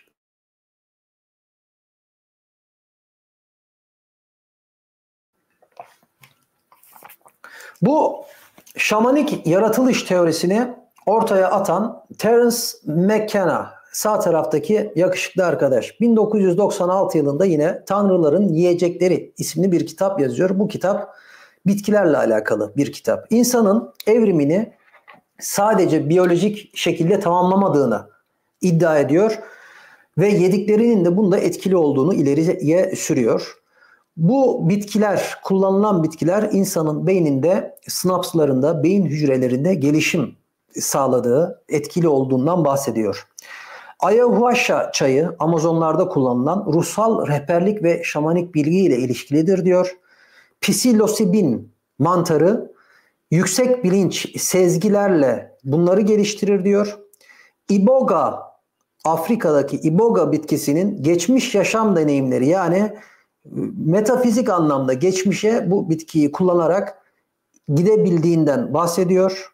Geçmiş yaşam deneyimlerini görüyorsun diyor. San Pedro kaktüsü ise kainlik ve ruhsal iyileşmeye neden verir diyor. Neden olur diyor. Simülasyon teorisine geçmeden şimdi şu şeye bakalım. Bu şamanik yaratılış teorisi. Şamanik yaratılış teorisinde bu arkadaş diyor ki insanların geçmişte şamanların kullandığı bitkiler, uygulamalar, ayahuasca çayı gibi ayahuasca bitkisinin kullanılması, psilosibin bitkisinin kullanılması insanın beyninin gelişmesinde etkili olmuştur diyor. Esasına bakarsanız bu bilimsel olarak da doğru, zaten bu arkadaş da bilim adamı. Neyle bunun mistizmle falan uğraşıyor ama neyse aklıma gelmedi ama bilimle uğraşan bir arkadaş, bir kişi bu. Bugün kullandığımız bitkilerden yapılan birçok ilaç var. Gıda takviyesi olarak kullandığımız, işte bazı şeylerde görürsünüz. Bu kapsüller var ya, işte zihni açar diyorlar ya, işte beyni gençleştirir falan. Böyle kapsüller burada çok yaygın. Kanada, Amerika buralarda çok yaygın. Haplar kullanıyorsunuz. Bunların çoğunun temelleri bitkisel. Dozajları daha arttırılmış, hani hap şeklinde. Normalde işte 1 kilo portakal yiyeceğinize bir C vitamini alıyorsunuz. O C vitamininde 1 kilo portakal yediğinizdeki vitamini vücudunuza aktarmış oluyorsunuz. Onun gibi bir şey. Özellikle bu psilosibin bitkisinin beyindeki bu sinaps oluşumlarını, beynin oluşumunda, gelişiminde sinaps oluşumlarını da arttırdığı bilimsel olarak da kanıtlanmış değerli dostlar. Bu arkadaş da bunu söylüyor. Diyor ki insanın beyninin evrim geçirme sürecinde, bir şeyleri anlamlandırma sürecinde kullanmış olduğu bu bitkilerin de tesiri ve etkisi vardır diyor. Özellikle şamanların yaptıkları, kullandıkları bu bitkisel uygulamalar, bitkilerle yapılan uygulamalar kafa uçurucu diyeyim yani. Gördükleri o vizyonların esasına bakarsanız ne olduğunu söylüyor. Aynı zamanda az önce de bir başka evrimle alakalı, insanın gelişimiyle alakalı teoride bahsettiğim gibi insanların geçmiş yaşamları ya da gelecekle alakalı gördükleri vizyonlar olduğundan bahsediyor. Bu gördükleri vizyonlar aynı zamanda insanın düşün dünyasını da geliştirir diyor. Şimdi Abdurrahman Dilipak meşhur, bilirsiniz, o her zaman söylüyor ya, Var Yohana'nın ne kadar faydalı olduğunu anladığında insanlık çok geç olacak şeklinde bir söylemi var onun. Bu arkadaş da biraz onun gibi. Bu kullanılan şeylerin, bitkilerin, ayahuasca çayı, psilosibin bitkisi, o kullanılan kaktüs gibi, bunların, gördüğünüz vizyonların insanın beyninin gelişiminde etkili olduğu, düşün dünyasının gelişiminde etkili olduğu ama aynı zamanda beyindeki sinapsların oluşumunda da faydalı olduğu hususunda bir teori geliştiriyor. Şamanik evrim teorisi. Şamanların yaptığı çalışmalarla, uygulamalarla insan zihni gelişmiştir ve gelişen insan zihni evrimini ileri seviyelere taşımıştır. Düşün dünyası geliştiği için, beyninin yapısı geliştiği için bugünkü insan haline bu kullandığı bitkilerle gelmiştir diyor sözün özü. Şimdi bir başka teori ise simülasyon teorisi ve yapay gerçeklik. Bu teoriyi ortaya atan 2003 yılında bilgisayar simülasyonunda mı yaşıyoruz diye bir soruyla ortaya çıkıyor Nick Bostrom. Bu kişi gelişmiş medeniyetler hiçbir zaman simülasyon oluşturamayacak diyor ilk önce. Bir soru, bunları kendine soruyor. Daha sonra gelişmiş medeniyetler simülasyon oluşturabilecek ama bunu asla başaramayacaklar. Gelişmiş medeniyetler simülasyon oluşturacak ve bizim gibi varlıkları simüle edecekler diyor. Kuantum fiziği ve çift yarık deneyi bunlara dayandırıyor teorisini. Matematiksel yapılara, bilgisayar simülasyonlarına, evrendeki rastgelelik aslında kodlamadan kaynaklanıyor diyor. Ve Tanrı ve yaratılış kavramı farklı bir boyut kazanacak diyor bu ortaya çıktığında.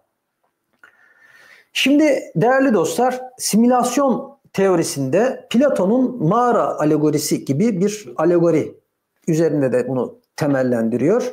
Platon'un mağara alegorisinde işte mağarada bulunan kişiler gölgeden esinlenerek bir şeyler olduğunu zannediyordu ama gördükleri gölgeydi, asıl değildi, benzeri bir metafor.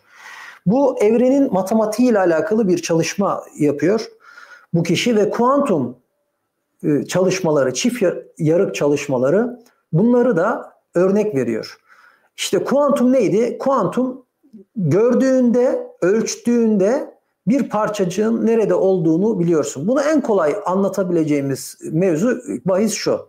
İşte bir odada bir kişi var. İşte çocuğunuz, kardeşiniz, anneniz, babanız odaya girdi. Odada kapısını da kapattı. Odada ne yaptığını bilmiyorsunuz ama. Şimdi o oda uyuyor da olabilir, odada uyanık da olabilir. Ancak bunu ne zaman öğrenirsiniz? Kapıyı açıp içeri girdiğinizde, yani gözlemlediğinizde öğrenirsiniz. Siz o ana kadar gözlemlemediğiniz sürece tam olarak ne yaptığını odada, uykuda mı uyanık mı olduğunu bilemezsiniz. Bunu kedi deneyiyle anlatıyorlar ama Schrödinger'in kedisi şeklinde çok bahsedilir ama biraz daha hani kedi deneyi dediğinizde bunu anlamakta insanlar zorlanıyor. Bu kedi ölü mü canlı mı derken bu yatak odası ya da oda metaforuyla biraz daha anlaşılabilir hale gelir diye düşünüyorum. Ve diyeceksiniz ki şimdi ben açtım, baktım uyuyor ama sen uyanık da olabilir diyorsun. Bu şey olmuyor mu yani bir hata yok mu diyebilirsiniz ama şöyle söyleyeyim, olasılıkları yaşadığınızı tekrar yaşayamadığınız için olasılığı orada siz gözlediğiniz an ortadan kaldırmış oluyorsunuz. Artık o yaşanması muhtemel olan bir diğer gerçeklik ortadan kalkmış oluyor. Ve aynı zamanda bu adamın iddia ettiği şu, kimi zamanda sapmalar olduğundan bahsediyor. Yani zamanda kaymalar olduğundan, rastgelelik olduğundan bahsediyor. Ve bu Matrix filmindeki kedi hadisesi gibi. Filmi hatırlayan arkadaşlar ya da izleyen arkadaşlar hatırlayacaktır. Kedi işte geçiyor, bir daha geçiyor. Orada Morpheus o siyahi vatandaş değil mi? O diyor ki bir şey var, sıkıntı var, hadi uzamamız lazım. Ona benzer bir varsayım, bu arkadaşın varsayımı da. Bu da evrim teorisiyle alakalı nasıl bağlıyoruz? Esasında biz sadece bilgisayar simülasyonu içerisinde yaşayan varlıklarız. Dolayısıyla evrim, mevrim hepsi hikaye. Belki de her akşam uyuyoruz ya, sıfırlama yapılıyor, resetleme yapılıyor ve kalktığımızda yaşadığımız, geriye döndüğümüz dünya esasında bir önceki dünya değil. Ama biz öyle olduğunu zannediyoruz. Çünkü beyin o şekilde kodlandı. Bu da benim yorumum. Başka bir teori ise genetik manipülasyon ve kayıp DNA teorisi.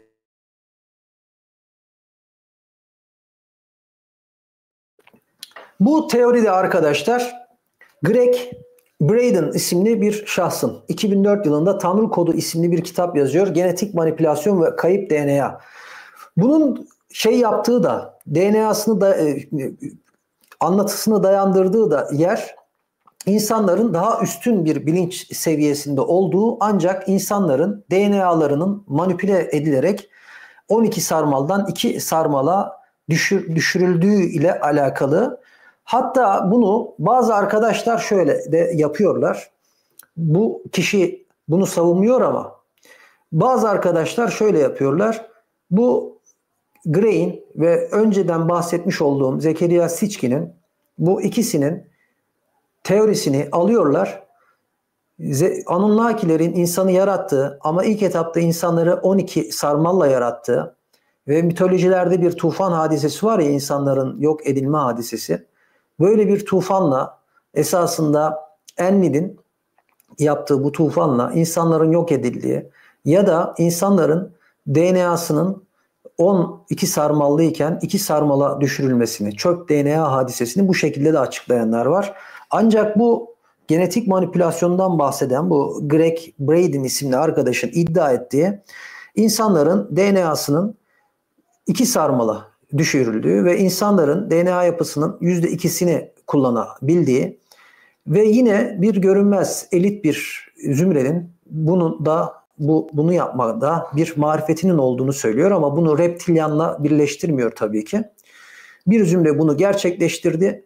%98'ini kullanamıyoruz diyor. Ama bilimsel çalışmalar bu %98'in de kısmen biyolojik süreçlerde kullanıldığını tespit etti son zamanlarda. Ama bu Greg Braden'ın yaptığı teorisine göre insanlar bu %100 DNA'sını kullanabilirse tanrısal bir güce ulaşacaklar ve esasında üst varlık oldukları, asıl varlık haline geri dönecekler şekilde bir şeyi var. Teorisi var değerli dostlar. Şimdi bir başka teori ne? Homo sapiens ve Homo superior teorisi. Bu teori de arkadaşlar esasına bakarsanız biraz şeyle alakalı. Bir önceki Greg Braden'ın teorisiyle alakalı diyebilirim. Burada Stewart Swerdlow isimli bir yazar. Şöyle yapayım. Ekran görüntüsü almak isteyen alabilir. Homo sapiens'in doğal bir evrim sürecinin ürünü olmadığını söylüyor ve bunun da yine DNA'larına yapıldığı, müdahale edildiğinden bahsediyor. Bir de Homo superior var. Bunlar genetik olarak daha gelişmiş bir tür ve dünyadaki elit sınıfı oluşturan da bunlar. Gizli cemiyetler ve küresel güç yapıları, Illuminati, Bilderberg, tapınak şövalyeleri, masonlar hepsi bunlar tarafından kuruluyor ve idare ediliyor. Ekonomik sistemler, din ve ideolojiler, eğitim, medya, transhümanizm, yeni dünya düzeni, evrensel temel gelir mevzusu hepsi bununla alakalı diyor bu arkadaş. Şimdi baktığımız zaman iki düşünürün de teorisi, bu ikisini de yine birleştirerek kullananlar var. Bu teorileri esasına bakarsanız her ne kadar teori geliştirmesek de insanların hep düşündüğü bir bahistir. Örneğin ben bu teoriden haberdar değilken bile belki bundan 10-15 yıl evvel çok düşünmüşümdür. İnsanlar çocuklarını okutuyorlar. İlkokuldan 1. sınıftan başlamak suretiyle üniversite son sınıfa, hatta bazen yüksek lisans seviyesine kadar bütün eğitim hayatı bu çocukların paralı, ücretli okullarda geçiyor. Ve bu arkadaşların bazıları gerçekten gelir seviyesi düşük olan insanlar, ömürlerini, çocuklarını okutmak için uğraşıyorlar. Ancak network sahibi olamadıkları ve bir kişilere ulaşamadıkları için bu çocuklar okullarında her ne kadar başarılı olsalar da üniversiteyi, yüksek lisansı bitirdikten sonra belki gidip yıllarca okuduğu X okulunda, özel okulunda bir öğretmen oluyor. Şimdi isim vermeyeceğim. Hem reklam olmasın hem de milletle uğraşmayalım. Böyle okullar var. Mesela X diye bir okul var. Bu okul birinci sınıftan, hatta şu an ana sınıfından çocuğu alıyor. Ta yüksek lisansa kadar okutuyorsun orada. Ta bundan 10 yıl önce filandı. Yaptığım bir hesaba göre bu çocuğu orada o kadar okutacağına, 20 yıl ana sınıfından işte 20-25 yaş arasına kadar okutacağına, oraya harcayacağın parayı bu çocuğa 3 tane daire alsan, bu çocuk zaten 25 yaşından sonra ölene kadar birinde oturur, ikisinin kirasını alır yatar. Şimdi bakıyorsun bu çocuk okulu bitiriyor. Aynı kurumun bir arkadaşım vardı, orada da biliyorum. Ondan dikkatimi çekmişti daha doğrusu. X kurumunda ne yapıyor? Çalışmaya başlıyor. Aldığı maaşa bakıyorsun. Adam X kurumuna, X eğitim kurumuna, babası 20 yıl çalışmış. Annesi babası çalışmış, zor şartlar altında para ödemiş 20 yıl. Bu çocuk da annesinin babasının o kuruma ödediği parayı geri alabilmek için bir 20 yıl çalışması gerekiyor. Yani esasına bakarsanız 40 yıl aile bu kuruma çalışmış oluyor. Ve bu kurumun sahibi para kazanıyor. Şimdi bu düşünürlerin bu teorileri üretmesinin sebebi, insanların esasında 12 DNA'ya sahipti. İşte bu DNA'larıyla manipüle edildi. 2 DNA'ya düşürüldü. Yani aptallaştırıldı. Ve ardından Homo sapiens ve Homo superior 2 grup vardı. Homo sapiensler, Homo superior yani insandan daha üstün varlıklar, elit bir grup, bu da yine reptilyan olduğunu söylemiyor. Elit bir grup insanları yönetiyor ve yönlendiriyor. Bunu yaparken de kullandığı araçlar beklenti satmak. Beklenti nedir? Beklentiden kastımız ne? Okulu satarken eğer bu okulda okursan mezun olduktan sonra şuralara gelirsin. Din üzerinden beklenti satmak. Din üzerinden beklentine sen bu dünyada cehennemi yaşıyorsun. Lakin öldükten sonra cennetin kapısı ilk önce sana açılacak. İdeoloji üzerinden beklenti satmak. Yani Hegel diyalektiği uyguluyor bu kişiler. Bu düşünürler de bu teorileri üreterek ya arkadaş burada bir yanlış var. Bu yanlışın neticesinde üretilen teorilerdir. Bu teoriler diyebilirim değerli dostlar. Transhümanizm. Şimdi mesela beklenti artık satılacak bir beklenti de kalmadı günümüzde, takdir edersiniz. Beklenti kalmadı, yeni beklentiler. İnsan 2.0 ve transhümanizm herkese tanrı olma beklentisi satacaklar diyen, esasına bakarsanız bir diğer teori. Oraya geçmeden buraya kadar anlattığımız bütün teoriler esasına bakarsanız Madame Blavatsky'den tutun ta bu arkadaşlara kadar bütün teorilerin sebebi şu. Tarihte ne kadar geriye gidersek giderim insanoğlu olarak bir yerde tıkanıyoruz. Çünkü dünya 4 küsür milyar yıl yaşında, bize bilimsel olarak açıklandığı bu yaşta olduğu söyleniyor. Şimdi bakıyoruz örneğin Sümerlere. Sümerlerden önce ne vardı sorusunun cevabı yok. Sümerler çivi yazısını bulmuş, ben buradayım demiş, onlar oradaydı diyoruz. Acaba bunlar kimdi? Ya da Indus Vadisi'ne baktığımızda Hint mitolojisini izleyen arkadaşlar izlerseniz Indus Vadisi'ne bir Aryan ırk geliyor ve yazıyı getiriyor Sanskritçe'ye ve dini getiriyor ve sosyal düzeni getiriyor Purusha mitiyle birlikte. Mısır'a baktığımızda aynısını görüyoruz. İtalya'ya bakıyoruz. Toskana bölgesinde yaşayan Etrüksler var. Etrüksler yok daha doğrusu. Orada yaşayan yerli halklar var. Bir grup geliyor ve bu grup bu kişileri organize ediyor. Burada bir medeniyet kuruyor. Ve bu yeni gelenlerin, göçmenlerin bilgisi de çok fazla. Yerli halklara kıyasla aşırı derecede bilgililer. Ve bu medeniyetler mesela Etrüks, Sümer, Bunlardan kimse geriye kalmıyor. Mesela Akatlar Semitik bir ırktır, değil mi? Akatlar, Aramiler, Yahudiler, işte bu Semitik ırkların devamıdır. Yani dil üzerinden ırk sınıflaması yapıldığında. Bugün baktığımızda Akatların da bugüne kadar günümüze ulaştığından bahsedebiliriz. Belki işte Yahudiler, Semitik ırklar üzerinden. Ya da işte Babil dediğimizde işte Persler ve Medlerle ilişkisi vardır. Pers'ten ya da Med'den işte Babil'e belki dayandırabiliriz. Ama Sümer dediğimizde bu Sümer nerede? Sümer halkları ya da Sümer nerede? Bu medeniyeti kuran, Çivi yazısını geliştirenler nerede dediğimizde ya da Etrüksler nerede dediğimizde bir cevap alamıyoruz. İşte bu soru işaretleri bu mitlerin, bu teorilerin üretilmesine sebebiyet veriyor. Mesela Etrükslerin Rönesans ve reform hareketlerinde Etrükslerden kalan tarihi bulgular Rönesans ve reformun da yapılmasında etkili olmuştur. Yani bu milletlerin nerede olduklarından görmeyi bırakın, bu milletlerden kalan tarihi kalıntılar bile reformlarda etkili oluyor. İşte bu arkadaş da diyor ki ve bundan önceki arkadaşlar da dünyada reptilyan bir ırk vardır ve bütün o küresel parayı yöneten küresel büyük ailelerin içerisinde kendisini saklayarak kan devamlılığını devam ettirirler diyor.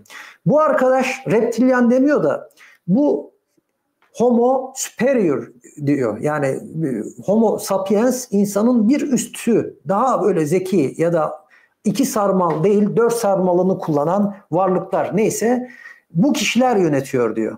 İşte Madame Blavatsky diyor ki Aryan ırk yönetiyor diyor dünyayı. Aryan bir ırk var, o ırk yönetiyor diyor. Bu teorilerin hepsinin çıkış noktası işte bu bilinmezliktir. İnsan düşünen bir varlıktır. Ben de düşünüyorum, kimi zaman benim de aklıma bazı fikirler geliyor ama bahsettiğim üzere şu an için en azından bu YouTube kanalında misinformation and disinformation diye çok söyleniyorlar. Bu Kanada, Amerika buralarda da bilgi eksikliği ve yanlış bilgi hususunu biraz temizlemeye çalışıyorum kendimce. Tabii ki benim de eksik bilgi aktardığım olabilir ama en azından yanlış bilgi vermemeye çalışıyorum. Olanı olduğu gibi aktarmaya çalışıyorum sizlere. Son olarak baktığımızda yapay evrim ve insan 2.0 teorisi. Şimdi bu da çok tartışmalı bir konudur. Son zamanlarda özellikle güncelle karşımıza çıkar. Feridun Esfandiari, ya bu arkadaş muhtemelen FM 2030 yılıyla alakalı bir kitap yazıyor bu kişi. Bir teorisi var. Transhumanist Manifesto'yu yazıyor. Bu kişi muhtemelen İranlı bir arkadaş. Daha sonra Nick Bostrom, yapay zeka ve insan evriminin bileşimini inceliyor. Ray Kurzweil devam ettiriyor teknolojik tekillik şeklinde. Sibernetik ve yapay organlardan bahsediliyor. İnsan bedeni mekanik ve dijital implantlarla yeniden dizayn edilecek. Genetik mühendislikten DNA değişiklikleriyle işte süper yetenekleri açılacak. Beyin makina entegrasyonu sağlanacak. Yapay zeka ile insan bilinci bir hale getirilecek, birleştirilecek. Ölümsüzlük ve bilinç transferleri yapılacak diyor. Bu teoride daha varmış ya, karbon silikon evrim teorisi diye bir başka teori bu. Bu da esasında transhumanizmle ilişkili. Bunlar da diyorlar ki esasında insan karbon temelli değil de silikon temelli olacaktı. Evrimde bir hata oldu.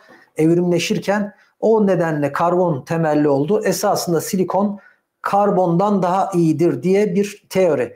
Şimdi değerli dostlar, baktığımızda bu gözlük ve gözlüğü taktım. Teknoloji, niye böyle yaptım? Şimdi teknoloji geliştikçe esasına bakarsanız insanların ömürleri de uzadı. Madame Blavatsky'nin neydi? 7 tane ırktan bahsetmişti. İnsan evrimini neyden açıklamıştı? İnsanların tanrısal bir kıvılcımdan geldiği, ne evrim teorisi ne de maymun ya da işte uzaylı teorisi. bunlarla ilişkisi olmadığı, tanrısal bir kıvılcım olduğu, birinci aşamada tamamen eterik bir varlıktı. İkinci aşamada yarı fiziksel, yarı eterik hiperbolya. Üçüncü aşamada Lemuria, tam fiziksel ama telepatik güçleri var. Dördüncü aşamada Atlantismo, burada da yine psikik yetenekleri var. Beşinci aşamada içinde bulunduğumuz günümüz materyalist olmuş, Napolyon gibi para diye gezen bir hale büründü insanoğlu. Altıncı aşama ise transhümanizm olabilir. Bu arkadaşların anlattığı. Teknoloji her ne kadar bu konuyla alakalı çok şikayetçi olunsa da teknoloji geliştikçe insanların ömürleri uzadı ve insanlar örneğin gözlük kullandığı zaman transhümanist oluyor aslında. Ya da teknohümanist oluyor. Teknohümanizm gibi. İnsanlar zaten çoktan teknolojiyle zaman içerisinde hemhal olmaya, birleşmeye başladı. Bugün bakıyorum esasında güzel sonuçları da var. Ne var? İşte adam bacaklarını kaybetmiş. Öyle bir bacak takıyorlar ki adam rahat rahat yürüyebiliyor. Şimdi bu arkadaşların yapay evrim demeleri ve insan 2.0 demeleri de bu.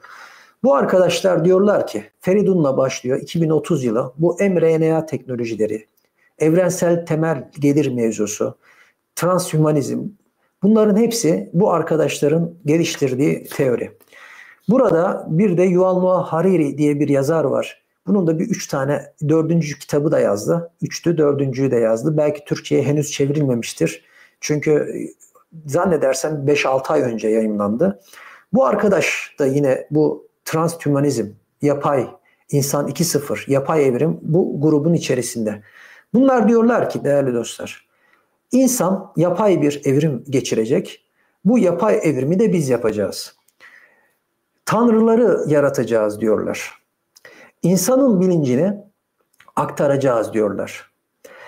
Şimdi yapay etten bahsediyorlar ya hani. Et yapıyorlar artık biliyorsunuz. Hani bir hücreyle onu çoğaltmak suretiyle et yapıyorlar artık bildiğiniz. Hatta bazı restoranlarda bu eti gidip yiyebiliyorsunuz.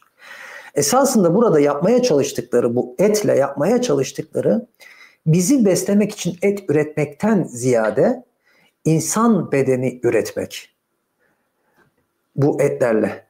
Ve bu insan bedenini üretirken sadece karbon temelli değil, silikon temelli de bir insan bedeni üretmek, söyledikleri bu yani. Ve bu insan bedenine bilinç aktarımı yapabilmek. Yani benim bilincimi üretilmiş olan o insan bedenine aktarmak. Aynı zamanda benim bilincimi yapay zekayla meç etmek ve beni çipten bahsettikleri çip plan mevzuları ve beni sorulan her şeye hiç düşünmeden cevap verebilir. Konuşulan her dili konuşabilir. Sorulan her soruya matematik, işte fizik cevap verebilir hale getirmek. Bahsettikleri husus bu. Ve bu evrimde hani az önce dedik ya bize ne sattılar? Ne beklentisi sattılar? İşte öldükten sonra evet fakirsin ama öldükten sonra cennete ilk sen gideceksin. Evet şu an memursunuz, zar zor çocuğunuzu okutuyorsunuz ancak şu X kolejini bitirirse bu çocuk çok iyi yerlerde işe girecek. Yol bitti, kara göründü. Artık bu kişilerin işe giremediği, bu okulları bitirmenin hiçbir anlamının olmadığı ortaya çıktı. Şimdi baktığımızda yeni bir şey pazarlanması lazım. Yeni pazarlanacak şey de işte bu arkadaşlar. Çalışırsanız, iyi bir vatandaş olursanız size biyonik gözler takarız. O biyonik gözlerle eşyanın arkasını bile görebilirsiniz. Ya da işte beyninize çip taktığınızda o çipten download ederek yani beyninize indirerek işte İngilizceyi yıllarca uğraşmanıza gerek yok. Download edin kullanın şeklinde birçok hususiyet başlayabilir. mRNA teknolojileri hatta bunun daha ilerisi mRNA teknolojileri.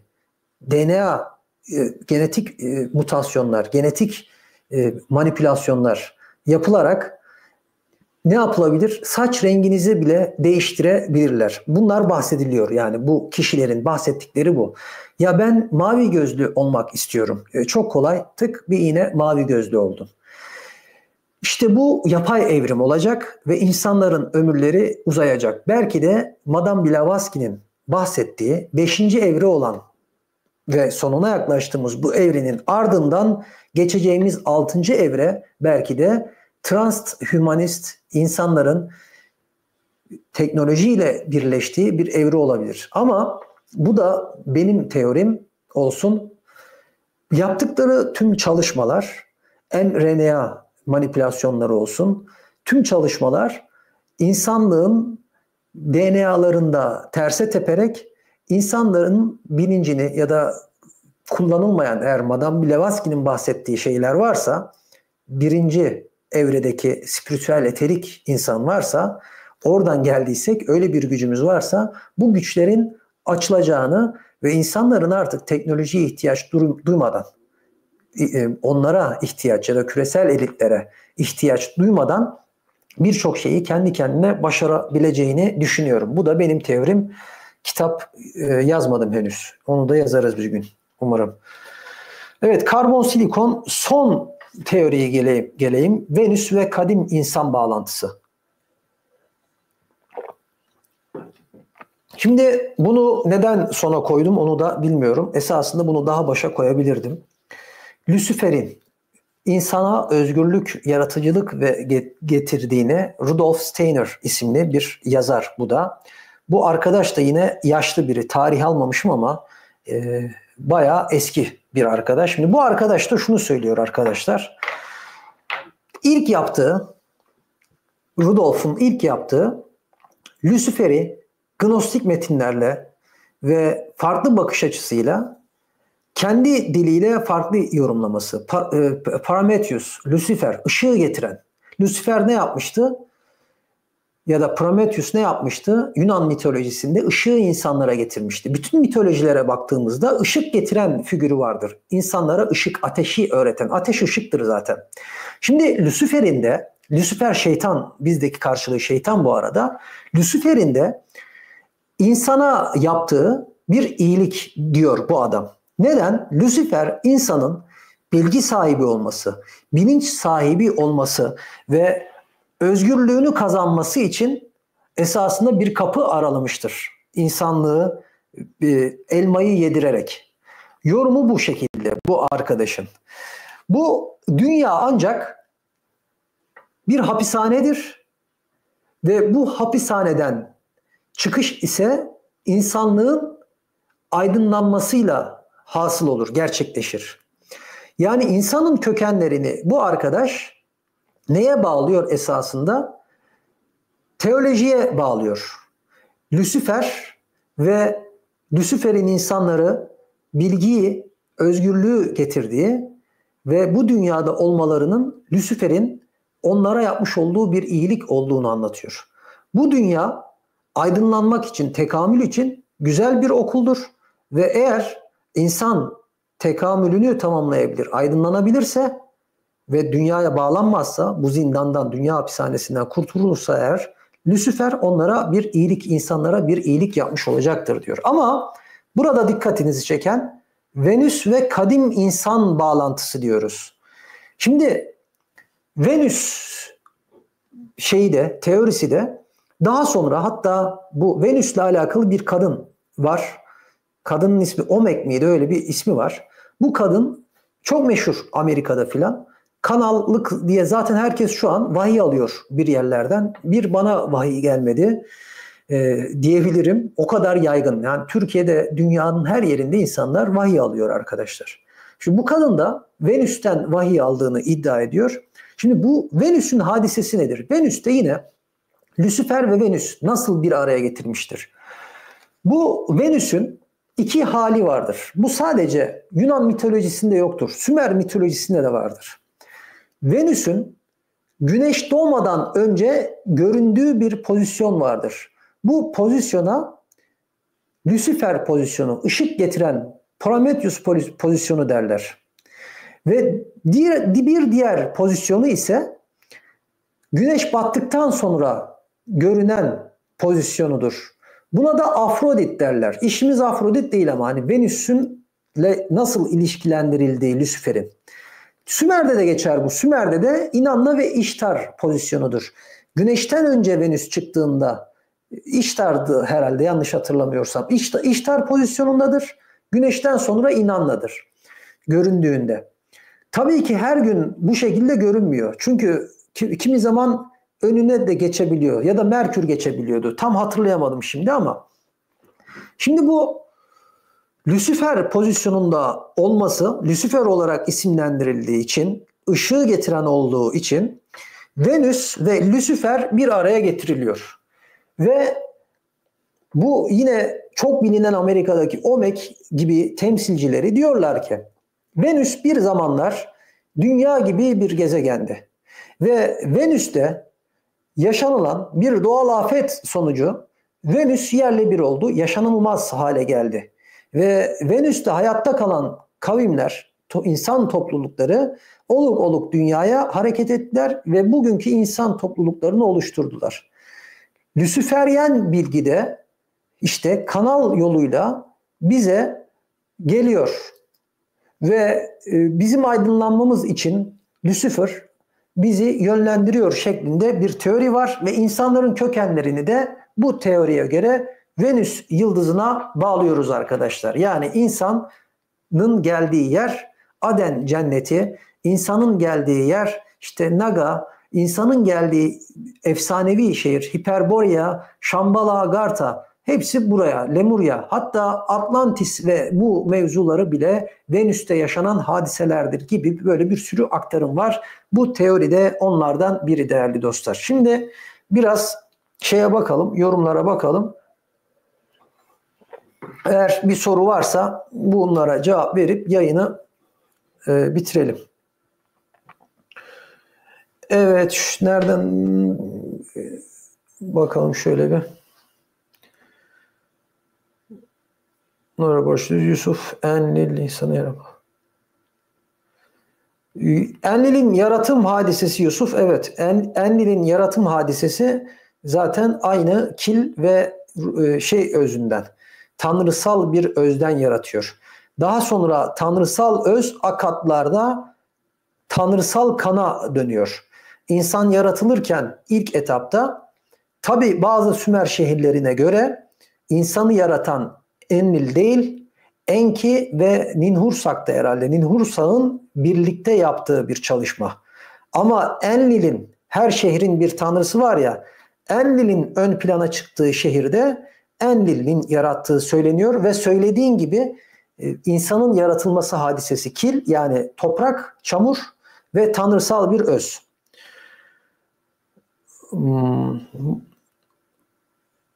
Evet, monoatomik altın yapıyorlar. Buraya gelerek iyonize hale getiriyorlar. Elektrolizin daha gelişmiş bir hale. Bugün yapıyorlar mı?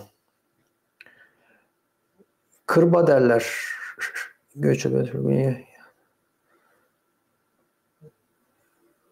Ne demiş?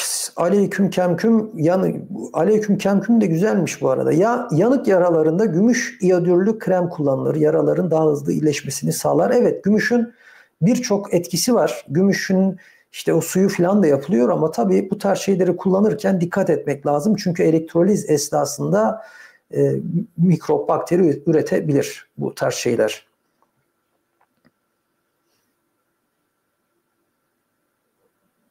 Evet, şöyle bir bakalım.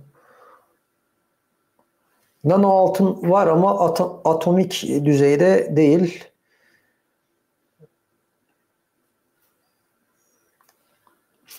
Altın ve gümüş. Evet, o işe girebiliriz. Bayağı pahalı satıyorlar. Altın suyu, gümüş suyu güzel para yapıyor yani. Onu üretebiliriz. O altını tabii sürekli kullanamıyorsun.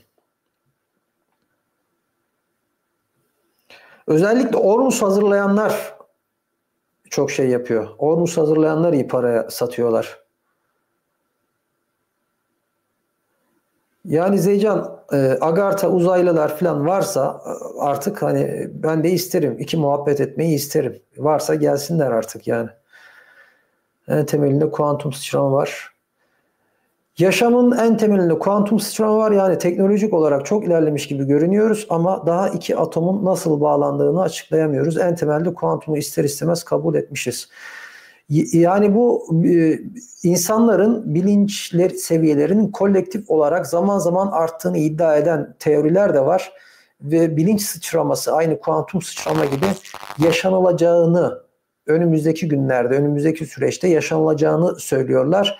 Ve dediğin gibi gerçekten birçok şeye cevap veremiyoruz insanoğlu olarak. Bu nedenle teoriler üretiyoruz. Ama bu üretilenlerin esasında teori olduğunu, gerçek olmadığını anlatmaya çalışıyorum zaten. Bunlara inanan birçok arkadaşımız var ne yazık ki. Gerçek olduğunu zannediyor yani. Bunların gerçek olduğunu zannediyor. Oysa ki bunları üretenlerin de birçoğu Türk değil, yabancılar üretiyor. Neden yabancılar üretiyor? İşte antropologlar göndermişler. Bu tonlara toplumların sosyolojisini, demografisini anlamaya ciddi zahmet ve para harcamışlar ve dolayısıyla adamlar bizden önce birçok bilgiyi yemiş yutmuş. Yani 1900'lü yılların başında bütün dünya mitolojilerinin yazıldığı, çıkarıldığı bir kitap değil de yani yaklaşık 7-8 ciltlik bir kitap var burada. Biz 1980'lerde daha gazetelerden ansiklopedi alıyorduk 90'larda falan. Kupon biriktiriyorduk ki evde bir ansiklopedi olsun diye 12 ciltlik böyle ansiklopediler. Orada da yani mitolojiler ya da bu tarz şeyler değil. Genel bir ansiklopedi. Yani bu adamlarda böyle cilt cilt ansiklopediler yıllardır var.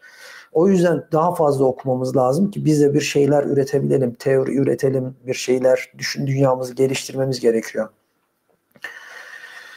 O kadar ilerledikten sonra dilimizle konuşmayalım zaten. Telepati diye bir şey var. Vallahi o telepatiyi bazen yapıyoruz zaten Yusuf. Telepatiyle konuşuyoruz. Ama farkında değiliz. Hani bazen arkadaşımız tam düşünüyoruz onun hakkında bir şeyler lap diye arıyor ya. Ya ben de tam seni düşünmüştüm falan. Dün senin adın geçmişti şeklinde şeyler oluyor. Belki de etkiliyoruz o frekansımızı da bilmiyorum. Bazı gnostiklere göre Lucifer yani yolda daha mutlak Tanrı için çalışan bir melektir. Her şey bir sınamadır. Ve benzer bir şey Zeycan demiş. Bence Enki ve Enlil manipülasyon yapıyor. Yani esasında öyle zaten baktığımız zaman dini metinlere baktığımız zaman asıl yaratıcının oyununda iki oyuncu var. Hegel diyalektiği gibi işte biri insan biri şeytan. Oyun kurucu yaratıcının kendisi. Yani dini metinlerde de aktarılan bu esasında. Böyle olunca esasında Lucifer yani Demiurg yani şeytan da yaratıcının işte demon yaratıcının bir oyununda bir figüran diyebiliriz. Böyle olduğu vakit ne insan ne şeytan ikisi de suçlu değil. Zaten oyunu kuran yaratanın kendisi. Düz mantıklı düşündüğümüz zaman. Venüs'te yaşayanlar olduğunu söyleyen var. Bahsettiğim üzere uzayın ay gezegeninin aslında bir gezegen değil, yapılmış bir şey olduğu, insanların frekanslarını ay ile etkiledikleri anlatılıyor. Bu reptilyanların birçok teori var. Ama tabii ki bilemiyoruz. Yani aya gidip bakamıyoruz, göremiyoruz. Ya söylenilene aynı dinlerde olduğu gibi anlatılana inanacaksın, iman edeceksin. Ya da sorgulayacaksın, anlamaya çalışacaksın. Şeref Erdem, insan bilinci vücudun neresinde olduğu henüz bilemediği için transhümanizm şimdilik bir hayal gibi bence. Yani zaten transhümanizm bir hayal ama şöyle bir gerçek kısmı var. Transhümanizm işte şu kullandığım gözlük de esasına bakarsanız ya transhümanizm şunu demiyor. Zaten tedricen insanın gelişimi sağlanacak diyor. İşte biz ne yaptık? Gözlüğü daha iyi görebilmek için gözlük takıyoruz. Bir transhümanist bir yaklaşım. Ama adam diyor ki daha ilerleyen seviyelerde ben senin gözünü değiştireceğim diyor mesela. Gözlüğe de ihtiyacın kalmayacak. Gibi gibi. Hatta ameliyat yapıyorlar ya göz çizdirme olayı. O da transhümanizmin bir evresidir. Tabii bu 2030'da mı olur, 2050'de mi olur, 2150'de mi olur bunu bilemiyoruz. Çünkü belirttiğin üzere insanın düşündüğü tek yer beyni değil, insan aynı zamanda işte bağırsakların da bir hafızası olduğu ortaya çıktı. Kalbin de ayrıca bir hafızası var. Kalbin yaydığı bir frekans 1.4 Hz'lik bir frekans yaydığı ortaya çıktı. Yani hasılı öğrenmesi gereken şeref insanların daha çok şey var. Ruh hakkında düşünceleriniz nelerdir demiş Albaner 76. Ruh dediğin şey Albaner, benim düşüncem ruhun bir enerji olduğu, hepimiz enerjiden hasıl olan varlıklarız. Ne oluyor? İşte şu cisim bardağın atomik titreşimiyle, yaydığı frekans titreşimiyle benimki farklı olduğu için biz madde ya da bu bedene sahip oluyoruz. Ruh dediğinde bana göre bir enerjidir. Ama bu işte tanrısal bir enerji midir? Ya da İbnül Arabi'nin vahdedi vücut kavramı bana daha yakın geliyor. İşte Spinoza'nınki de ona benzer. İbnül Arabi'nin, İbn Rüşd'ün, Farabi'nin, işte İbn Sina'nın, Aristo'nun da bahsettiği, geliştirdiği bir teoridir bu.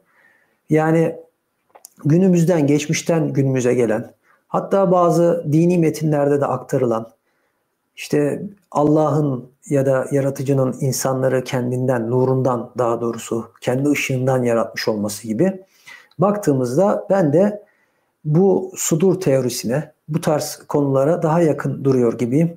Zaten dini açıdan da hani bir şey olacaksam da bir isimle isimlendireceksem, hani şey diyorlar ya, Şii'di, Şafii'di, ben bunların hiçbirini önemsemiyorum, böyle bir şeyi.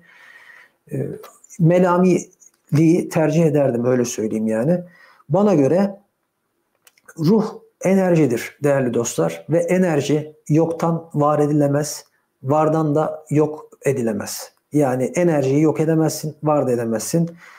Hepimiz, bütün dünya, bütün evren, hayvanlar, ağaçlar, bitkiler, toprak bu enerjinin farklı varyasyonlarla bir araya gelmiş haliyiz. Öyle söyleyebilirim. O yüzden yaratılmış olan her şey değerlidir yani.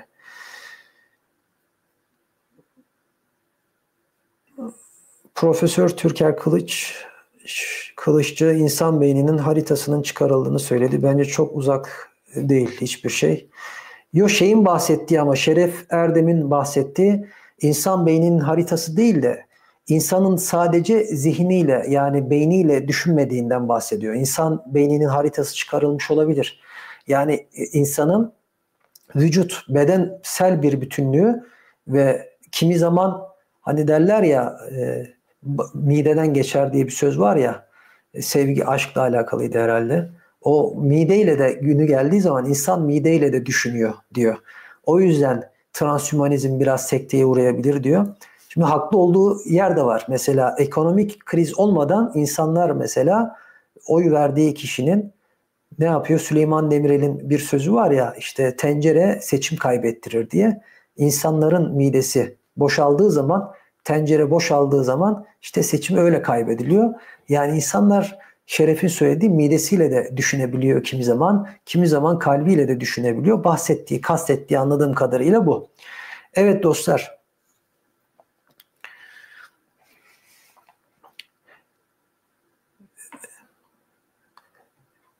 Son tamam.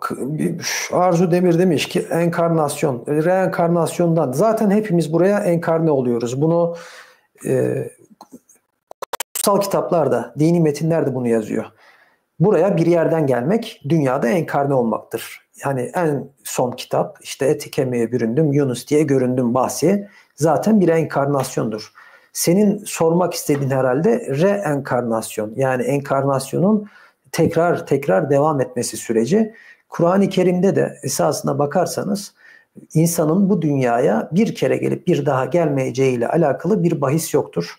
Bu esasında bana göre dine de aykırı bir şey değildir. Evet, insanlar bu dünyaya birden fazla kere bedenlenebilir ama bunun farklı inanışlarda farklı aktarımları var. Budizm'de farklı aktarılmıştır. Bilinç aktarımı olarak. İşte İslam Sufizminde farklı aktarımlar vardır. Mesela İslam tenasühü kabul etmezken, yani tersine evrimi kabul etmezken, işte Hintliler tersine evrimi de kabul edebilir.